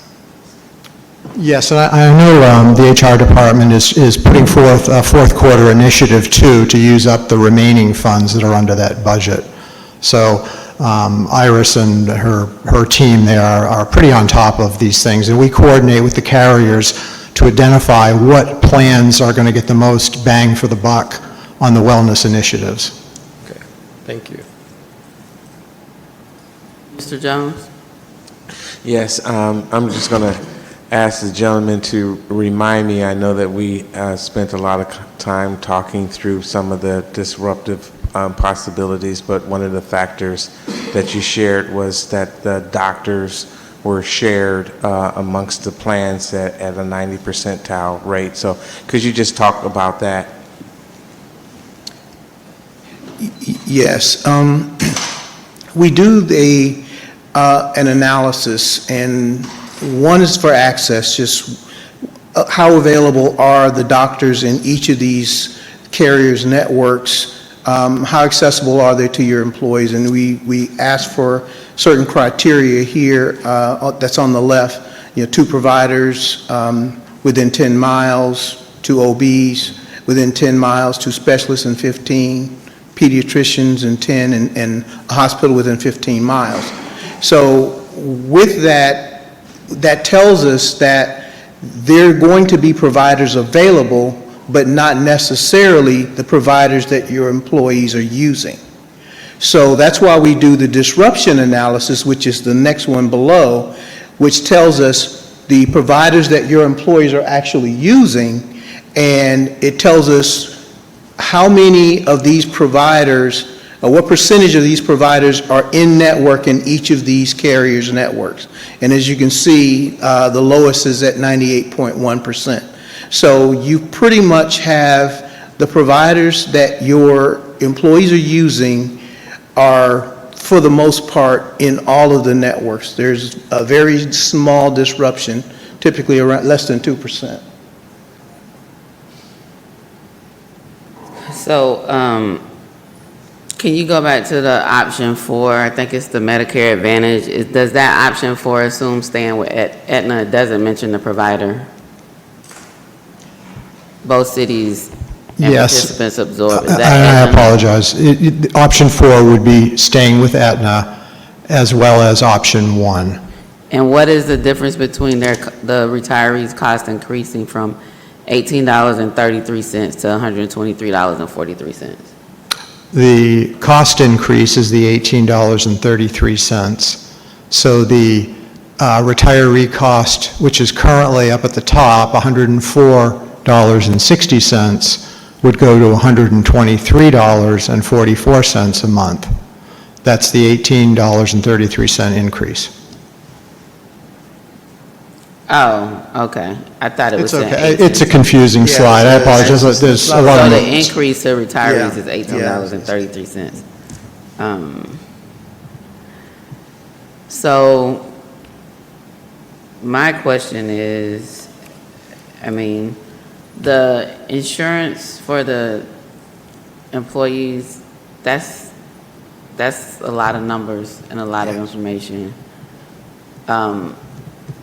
And also, if you go back to the slide, I want to make sure I'm reading it correctly, where you got 2.6 million for Aetna, 1.5 million, 7 million for Cigna. That's what the increase would be to the city. We'd have to come up with about $2.6 million to stay with Aetna, That's correct. $1.7 million to go with Cigna, and Yes. $1.7 million to go with Anthem. When you round the numbers up, they're both about $1.7 million. Yes, it would be. I was taught you round up if it's 5 or higher, you go up to the next number. Yes. So, and open enrollment for Medicare Advantage starts October 15th. And so, go back to the Medicare Advantage slide. I think if council feels comfortable, or if we are trying to make a decision and move some of this forward, I have questions about the employee side. And it seems like we have a little bit longer because the open enrollment period is later in October. Go to the next one. The one that says option 4, what you're recommending. I mean, basically the retirees want to stay with Aetna. But what I noticed, if they stay with Aetna, based upon what you said, 1 and 2, the high satisfaction with Aetna, then they're only going to get $600 towards hearing aids versus $1,000. So that's a $400 difference there, and the other enhancement, right? And so, are you all saying that even with those enhancements, is your understanding that they would prefer to stay with Aetna? Because the difference between Anthem and Aetna is Aetna is $18.33 and Anthem is $22.73, or so you're talking $5, right? Like, so is that the understanding when you go to the next slide, say that the retirees have a high level of satisfaction with Aetna? Yes. We hear all the time from HR that the retirees are saying, don't touch Aetna. We love Aetna, do not get rid of Aetna. And so we wanted to make sure that you were aware of the level of satisfaction that the retirees have with Aetna because they specifically request not moving from Aetna. What you may encounter, the benefits with Anthem are likely very similar. There may be, as John showed at the bottom there were a couple of enhancements that would be there. But I think the big possibility of disruption, and there's not a good way for us to quantify it, is with Medicare Advantage and with retirees, the two things that really influence their satisfaction with the program are what drugs are on the formularies, because that's very important to them. And then the second one, which pharmacies does that carrier allow them to go to? So those two things are what will disrupt the retirees' satisfaction faster than just about anything else. So, Okay. I'm sorry, go ahead.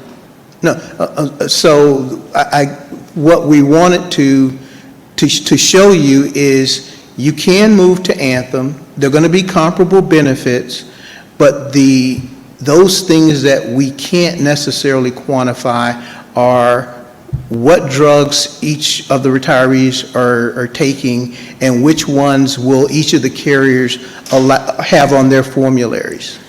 Okay, so go back to the previous slide. Does council feel prepared to make the decision tonight on Medicare Advantage 1? Open enrollment for Medicare Advantage is on October 15th. Our next council meeting is not until October 6th. I don't know if that's too close to open enrollment to make that decision, or if that would be considered timely.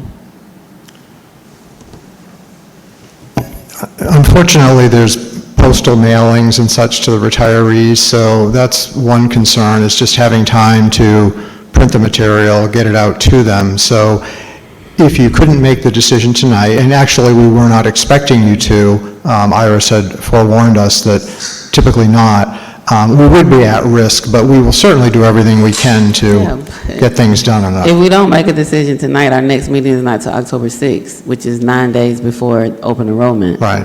Which could potentially adversely impact our retirees. It could, yes. And we're talking potentially $40,000 or $63,000, $64,000. So does council feel ready to make a decision on Medicare Advantage? Now ask the question separately about employees. And the city manager, did you have something? I just wanted to remind the council that we do have a special call meeting on the 22nd. Certainly, we have the agenda that we wanted to talk about, but this could be something we could add. Councilmember Freed. Just one question before we answer that. In that table in the middle of the slide, so if we switch to Anthem, the retirees are saving money, right?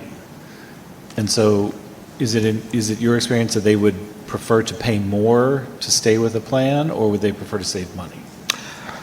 They would prefer to pay more, but I can't quantify how much more. Right. So that's why option 4 is kind of a good compromise. It's an increase, but it's palatable versus pushing the whole $55 on them. If the city said we can't pay any more from our budget, then the $55 to stay with Aetna would have to go on the retiree, the monthly cost. Option 4 simply splits it up. It's equal amount or equal percentage between a participant increase and a city increase. But to answer your question, again, they're very, very adamant about, liking Aetna. Okay, thank you. And the increase to them on option 4 is $18.33, not $55. 18.33, correct. Yeah. So does council feel ready to make this decision tonight? Or do you want on the special call meeting on the 22nd? Councilmember Shropshire? I don't mind making a decision tonight. So I don't want to delay it if they got to mail it out to reach the retirees. the only way to really ascertain is to do a motion. I would say that if a motion is made and it does not pass, we have a 60-day period before anything can come back. And so if there is unreadiness, I would prefer that we place it on a future agenda versus jeopardizing totally missing the open enrollment period. Four? Madam Mayor, I would like to wait, but I'll yield to the majority. I'm not going to have us do 60 days. So I'm unclear as to where I stand. So and I want to be clear, I'm separating it, right? So Medicare Advantage, we talking 64,000 versus millions, right? 1.7 million or 2.7 million. I'm going to ask about that one next. But tonight, because open enrollment starts for Medicare Advantage on October 15th, we either need to make it tonight or we'll have to do a special call meeting and make it because they'll need it before October 6th to be able to mail to the participants and do all the notice stuff that's needed before October 15th. Councilmember, and then Councilmember Act. Yes. I think the delta between the 40,000 and the 63,000 is so minor, and there's a good bit at risk here or at stake. And hearing from both the consultant and the mayor saying that the retirees really like Aetna, and that cost difference increases 1833. So having to mail those things out, as has been mentioned, the cost increase is so minor, and the fact that we won't meet again for a while, documents have to be printed up, all of that kind of stuff, I will be comfortable also with making that decision, and then coming back to the employees, because they can get their booklets from the workplace versus the need to mail the booklets out for retirees, and the delta is just so small. So you want to make a motion to approve option 4 for the Medicare Advantage renewal? So moved. It's been properly seconded. Any discussion?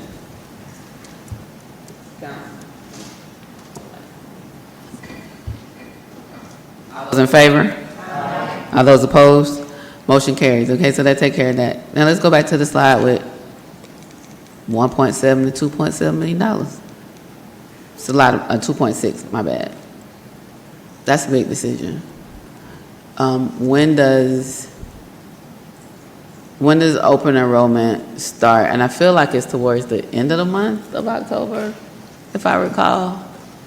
So the question is, I mean, I'm making an assumption, correct me if I'm wrong, council, but I don't know that there's readiness on this one tonight.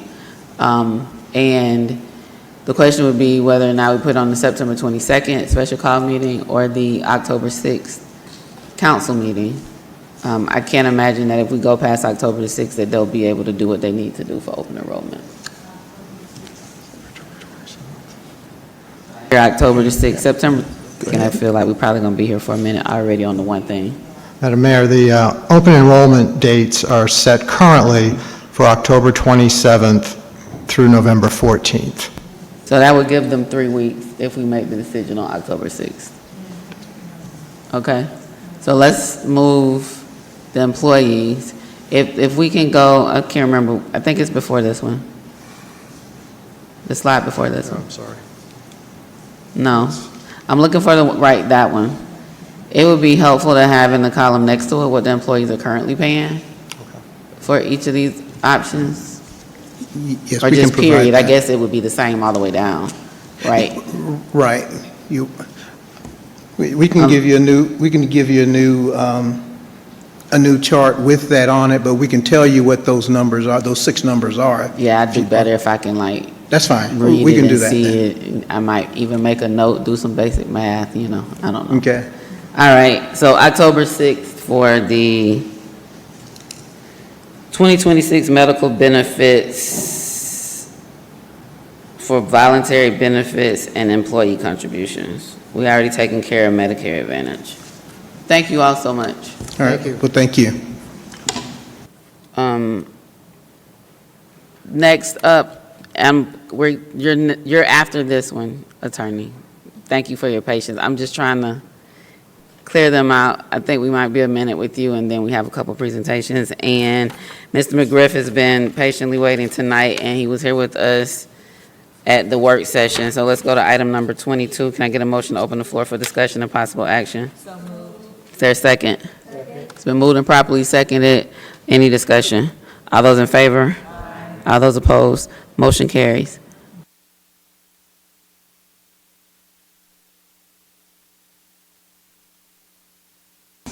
Good evening, Madam Mayor and Council. I won't take up too much of your time. There was a request to get an update on the cyber quote to see if we can get an increase of the e-crime limit. To see if we can get an increase for the e-crime limit from 250,000 to whatever we could get it to, which I was able to get it up to 500,000. And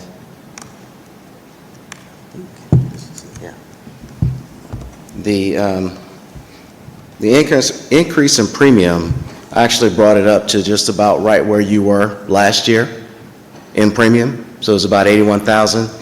And $30.60. If you look right here, that's basically the increase with just the 500K in e-crime coverage. What they did recommend, though, was to buy down the retention from $100,000 to $50,000 for an additional $6,000. So that's what this number is, which dollar for dollar, decreasing that retention from $100,000 to $50,000, we thought that that was a very good trade of dollars in premium. So what you mean, we would only pay up to $50,000 and they pay the rest? Yes. Versus paying the $100,000 and they pay the rest? That's correct. Okay. And also, what I had them do after having a conversation with the question from Councilmember Freely, I had them run a test on the system just to see how things were. So they did that this morning. And I will have you know that out of the probably 16 of these I've done in the last 2 weeks, East Point had the best looking one. If you look on this page here, the risk analysis for the city of East Point, there's usually 3 categories that they kind of group these things in, and this is just based off cities that are similar in size, your peers across the country, and the ones that actually have coverage, and the types of breaches that they've seen throughout the country. So what they test is for vulnerabilities where it's open ports, EOL, which is end-of-life products. Those are products that can no longer be updated or supported. So they don't like to see those active in the system because they can be breached very easily. So you got none of those. And this is just a soft test. They just test it, you know, and they look at the results and compare it against other cities. There were 3 ports that were they weren't open. And I would show you that information. It was emailed over to the city manager, but the reason I won't show it in public domain is because it showed IP addresses that were associated with those 3 ports. So that information is sent over through Ms. Jessie in the HR department to the city manager for you guys to review. But all in all, it was a good report. So based on, you know, discussion that we had last week on whether or not these carriers were declining based on threats that they may have seen or potential, it had nothing to do with that. They just couldn't get to the price or the terms and conditions that that carrier was giving us.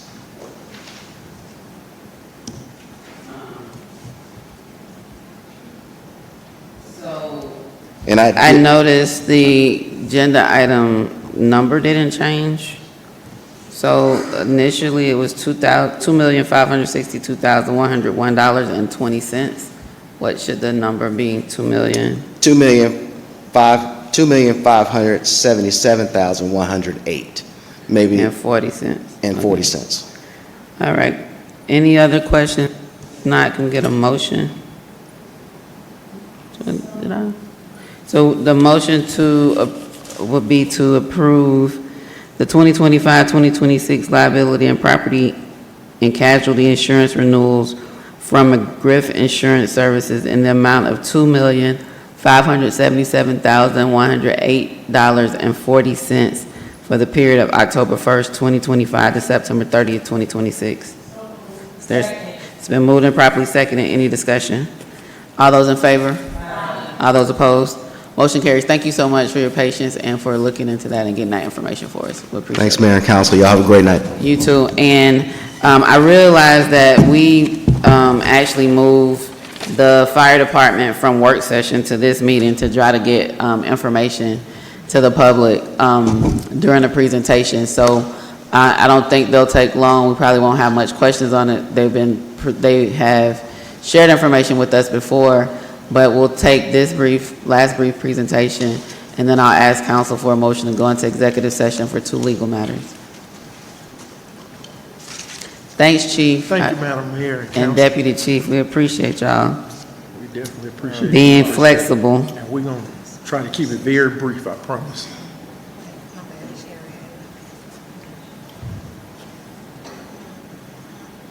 It's called right side.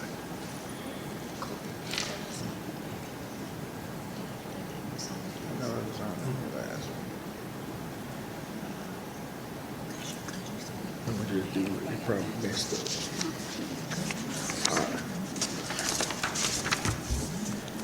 You want to just do it on there? Just do it on there. Okay. And item number 4, Councilmember Martin Rogers said that can go to October work session, Madam City Clerk. Did you get that, Madam City Clerk? Item number 4, October work session. Madam Mayor, we're having some difficulties with it, so we're just going to go off the PowerPoint. Okay, can we just make sure the PowerPoint is online attached to the agenda item? I'll give it to you. Okay. Okay. Good evening, Mayor and Council. Good evening. So I'm Chief Hill, I'm the Technical Service Officer for the City of East Point, and on behalf of the Fire Department and Chief Thornton, I'll be giving a presentation on Right Site Health Services. It was mentioned last month that we come back before you all and explain how we plan on implementing this service to the city, and also how we plan to notify the community that this service exists. So, well, you all don't have the presentation, the PowerPoint, so I go off. Planning and preparation. So our plan for Right Site, well, I'll just recover Right Site. Right Site is for non-emergency assistance. This service is going to provide transportation to and from the urgent care facilities, doctor's appointments, and also deliver medical prescriptions. We plan to roll out Right Site services to the community over the next few months. During this time, the fire department will still be available and prepared to run emergency incidents. Right Site personnel will work with our training division and ensure that all fire department personnel is properly trained on the use of this system. To ensure that our residents are properly notified, we plan on getting this information out to the public in 3 different ways. The first being through the utility bills. In previous instances when we wanted to get notification out to the public, we've placed notification through the electric bills, and we found success in notifying the public that way. We also plan to notify the public through neighborhood community meetings. Each month, the fire department command staff do go out to neighborhood community meetings, and at that time, we provide an update on what's going on in the fire department and what can they look for in the future. In phase 3, we plan to work with our communications department and post to the fire department's social media page and also the city social media page. If we can also get this on the city's website, that would also be beneficial to get the word out that Right Site services do exist. Once Right Site has been established and is implemented, we're going to monitor the success of the system to ensure that this program is not just successful for the fire department, but it is also successful for the community. We can't just, it's not a successful program if only the fire department is benefiting off of it, because we're here for the public. After we've had the opportunity to address any unforeseen issues, we will provide information to the city manager, mayor, and council. And should you all ask that we come back before you with an update, we'll be prepared to do so.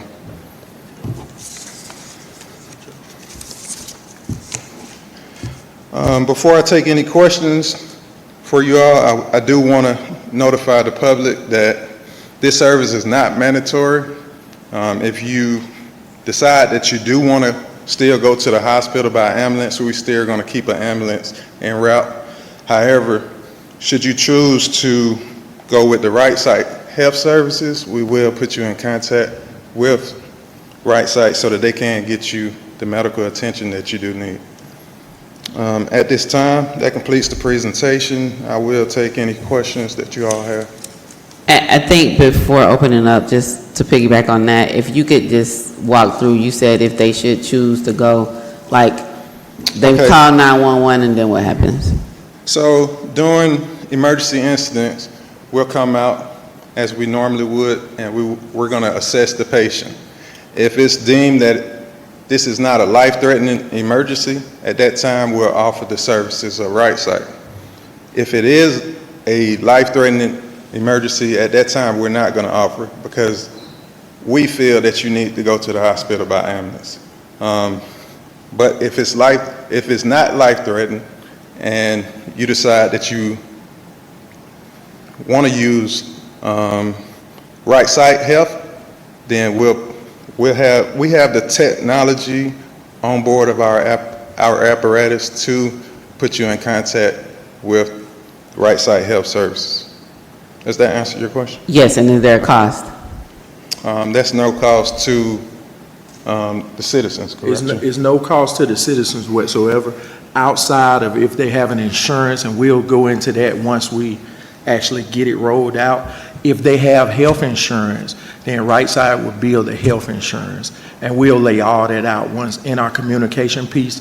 If it's a cost associated, you'll see a bill on your insurance or not, but there's no cost out of pocket to the residents. And if the insurance, it's $100 and the insurance only pays $75, does the resident have to pay the $25? No, Right Side is going to eat that cost. Councilwoman Shropshire? Thank you, and thank you for your presentation. How soon will you have flyers? So the flyers, what we're going to do before we make any moves or any decisions, we're going to vet it with legal. Legal's in the process now of working with the Right Side attorneys because the contract, we're not going to do it until we get the approval from Attorney Wiggins. So once we get the approval, I think it was a time limit on it that she was concerned about. So once that time limit has been addressed, that's when we'll move forward with disseminating it throughout the city. We're looking for either fall or winter of this year. Because I was going to say there's an event coming up on Saturday that this information could have been shared at that event because it will be seniors there. So, like we did state, any event that's going on in the city that we do send fire department personnel, we are going to provide an update on what's going on in the fire department and any programs we are implementing. Okay, good. Councilmember Martin Rogers? And thank you so much for your presentation, gentlemen. The only thing I just wanted to suggest is maybe an open house where people have the opportunity to come to you all at the fire station to experience Right Side. Thank you. That's a definite option. We'll definitely consider that. Yes, Chief Thornton and Chief Hill, thank you so much for your presentation. Two very quick questions. What would be your desired rollout to get this going? Understanding that legal is reviewing some document, when would you like to see this roll out so that citizens can start to take advantage of this benefit? Honestly, we want to roll it out as soon as we can get the go-ahead from legal because it's such a dynamic program that we want to roll it out and introduce it as quickly as possible. So 87% of our calls are medical calls. And by having this program, a lot of times when we're dealing with a patient that we'll just say has a stomped toe. I've had my toe hurting for 2 weeks. Well, that's not considered an emergency. But what it'll do, it'll tie up that apparatus with 3 personnel or 2 personnel for an hour or so, or even 30 minutes waiting on an ambulance, when indeed we might have another emergency on the other side of town that we could have used those resources. Right. So this will alleviate that and allow those resources to be available. Okay. And we just had a robust discussion around insurance, and I heard you say that Right Side would build the insurance of the patient should they decide to go with Right Side. So they take all major carriers, is that correct? So the citizens in Yes, the they city take shouldn't have an issue? all types of insurance, and if you don't have insurance, that's the best part of the program. If you don't have insurance, you're still covered. The citizens won't come out of pocket anywhere. And this is actually going on in the city of Atlanta, Chattahoochee Hills, Union City. It's a new, innovative way to help with EMS all over the state. And just to piggyback on that, Right Side does say if you lack health insurance, they will connect you with a low-cost option or a free clinical social resource so that you can receive the treatment that you have, well, the treatment that you need. Okay, those are my questions. Okay. All right, thank you. Did we already approve this? We're just doing the presentation for the Yes, community, right? you already approved it. You just asked need us to to sign come the back on contract. a communication piece. You wanted to know how we were going to communicate it to the citizens. Okay. Thank you all so much. We're really looking forward to this rolling out and really excited about this healthcare innovation option, I call it. A way to really make sure people still get the help they need, but also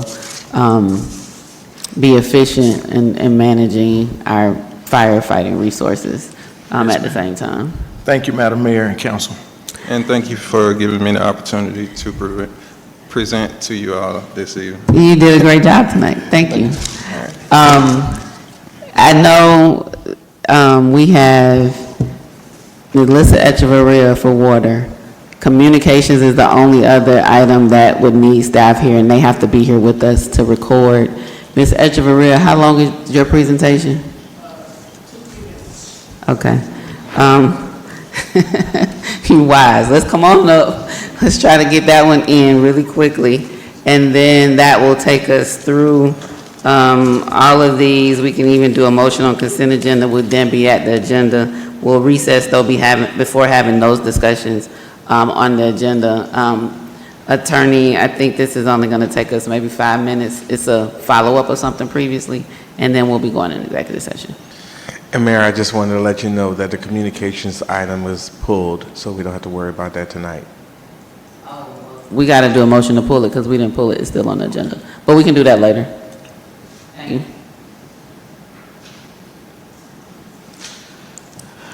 Good evening, Madam Mayor and council members. And so the goal of this presentation is just to inform you some changes regarding the East Point Water Infrastructure Enhancement Act that was passed in 2025. This authorizes the expanded involvement of the United States Army Corps of Engineers in East Point's water infrastructure projects. The purpose with this authorization, Congress can allocate new federal funding to help the Army Corps of Engineers partner with the City of East Point regarding critical infrastructure upgrades, improving water services for both residents and businesses. Our political supporters were Senator John Ossoff. He was the primary Senate sponsor. He introduced this act in May of 2024, and he shepherded it into law in January of 2025. You have Congresswoman Nakima Williams. She was the primary House sponsor. She introduced this act in June 2024, and she supported additional funding cap increases. Senator Raphael Warnock was the supporter of the funding phase at the Senate level for the East Point Water Enhancement Act. So this year, through notification to Senator Ossoff's office and Army Corps Engineers, I highlighted the area where we were slated to receive $15 million over the course of 3 years. The changes today is really to discuss our match. It's changed. So with $15 million, when I did my presentation a few months ago, we were slated to have a funding match of $3.7 million.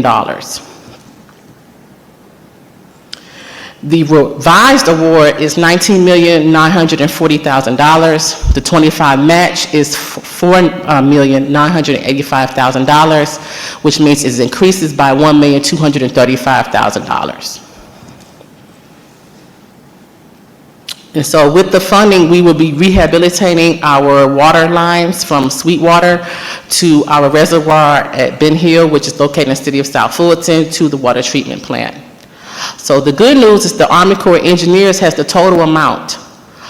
They will handle the complete design, construction, and the permits necessary to do the project. The change is we were under the impression that we would receive the funds and we would do the 25% match. We will have to produce that 25% match with the Army Corps of Engineers as the project proceeds.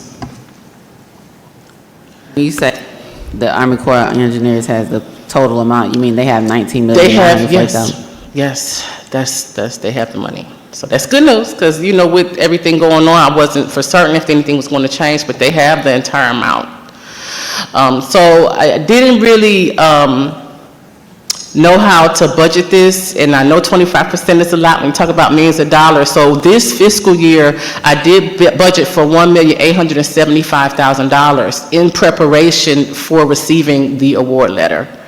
So the goal here is to produce the $1,875,000 this year, next year, and the remaining funds will be, like I said, 1.2. But this is all with the idea that the most is here. And we know that the most will be running out next September, but it's on this year's ballot.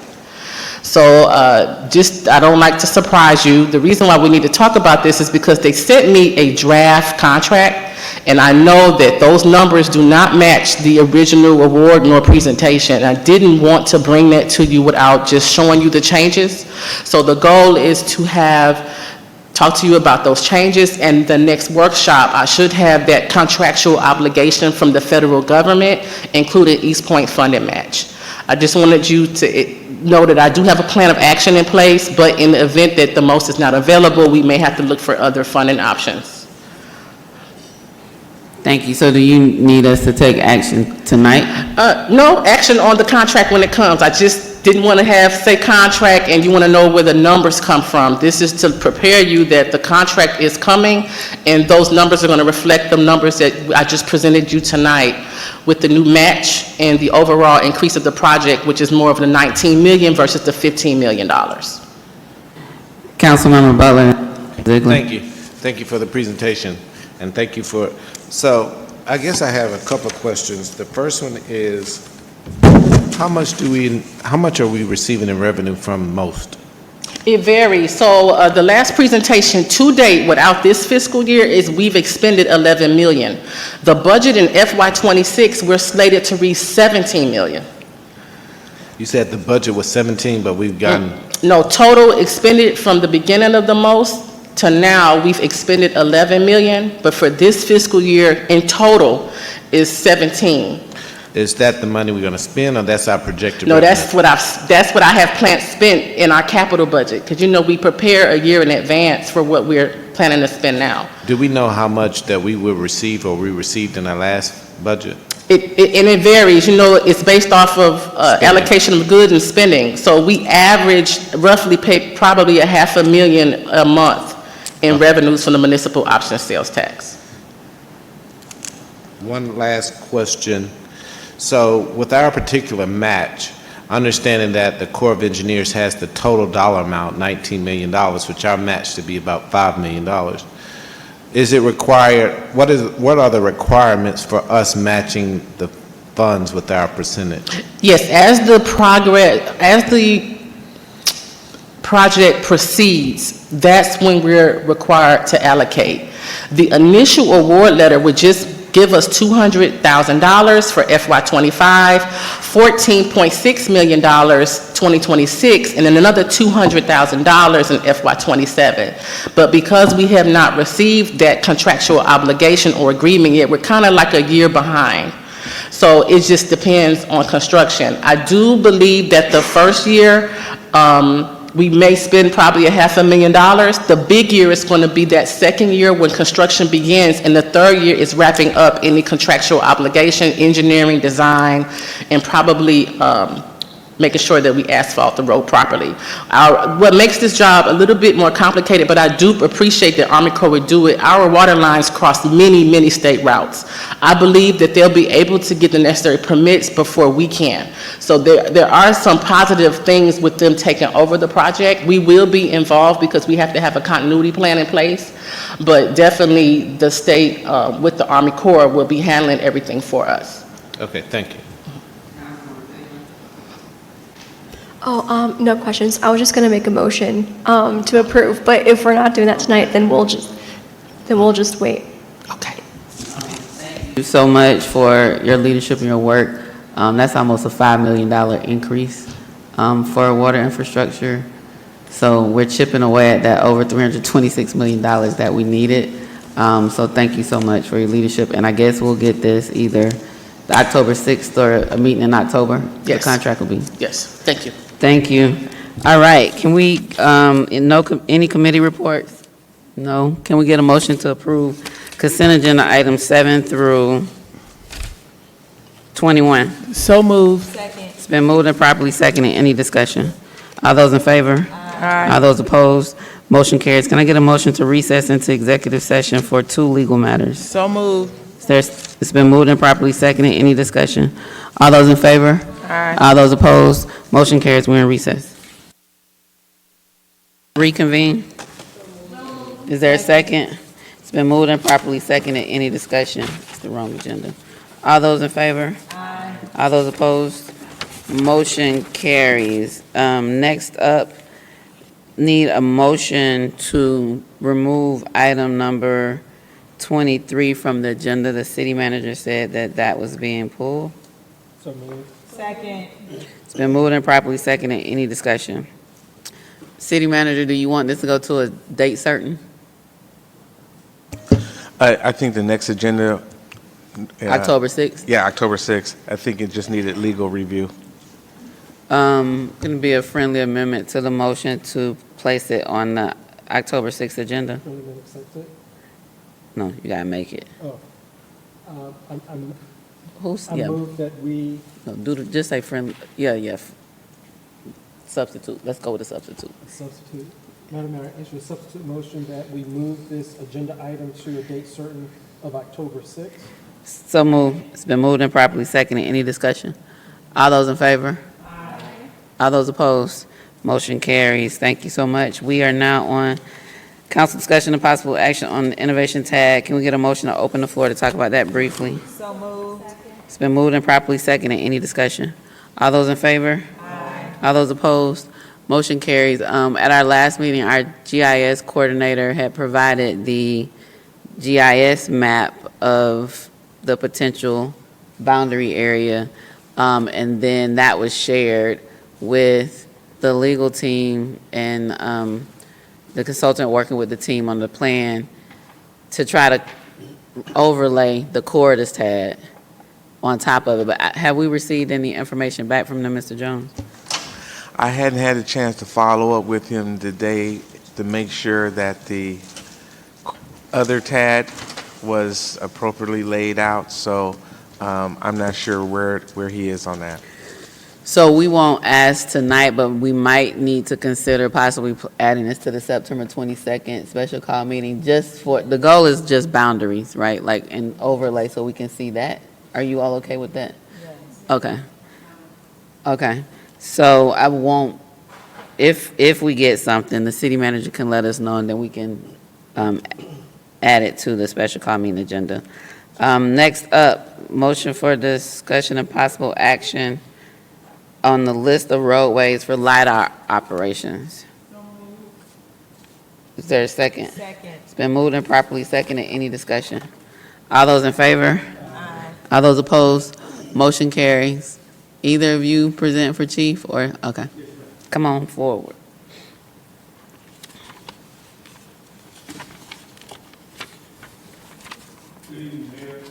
Press that button for me. Press the button on the mic. There you go. Good evening, Mayor, Council, City Manager. I'm Captain Garrett with the Police Department.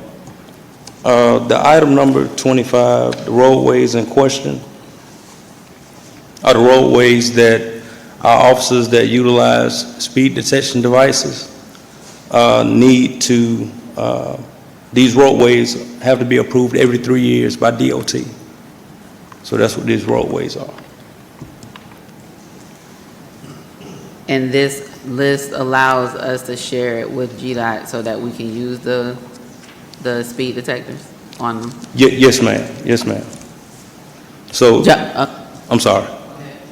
What I mean by speed detection devices is laser and radar. If there are no any questions, I would like to make the motion, Madam Mayor. Madam Mayor, I would like to make the motion that we approve the list of roadways for LiDAR operations. Seconded. Any discussion? All those in favor? Aye. All those opposed? Motion carries. Thank you all so much. We are now back at executive session. Do we have any from legal? Any from the city manager? I just had one item that I wanted to bring forward, actually not for executive session, but we have a new employee that I would like to introduce to the council. That's Joel Fitzgerald. He'll be serving as our assistant city manager. And for those, assistant city manager focuses on special projects, helping with leadership in our divisions area. And Mr. Fitzgerald comes to us with over 30 years of public service experience with his bachelor's degree from Villanova University, his MBA from Eastern University, and his PhD in business from North Central University.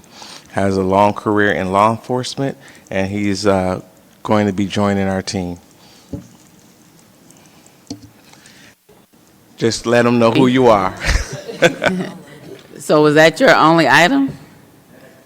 That is my only item. Great, so any from council? Welcome.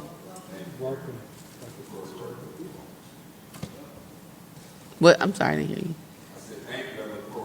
Oh, come to the mic, actually, because people are maybe still watching, so they could see you. So, good evening for those of you, Madam Mayor and Council, who I have not met. I'm Joel Fitzgerald. I look forward to working with you all. I know it's been a long night, but I'm hoping to get some meetings with each one of you to possibly tour your districts and to get a gauge on what needs to be tightened up in the divisions I'll be working in. So I look forward to it. If you have any questions, I certainly can answer. Welcome. All righty, thank you. All right, any executive session items from council? All right, so that goes back to you, Madam City Attorney. Yes, with the smile. Not really, but it depends on how many you tell us you have. You count, you said you wait, it's too long of a pause, too long of a pause. 4 legal, 2 personnel. 4 legal, 2 personnel, and there were none from council. Check my notes.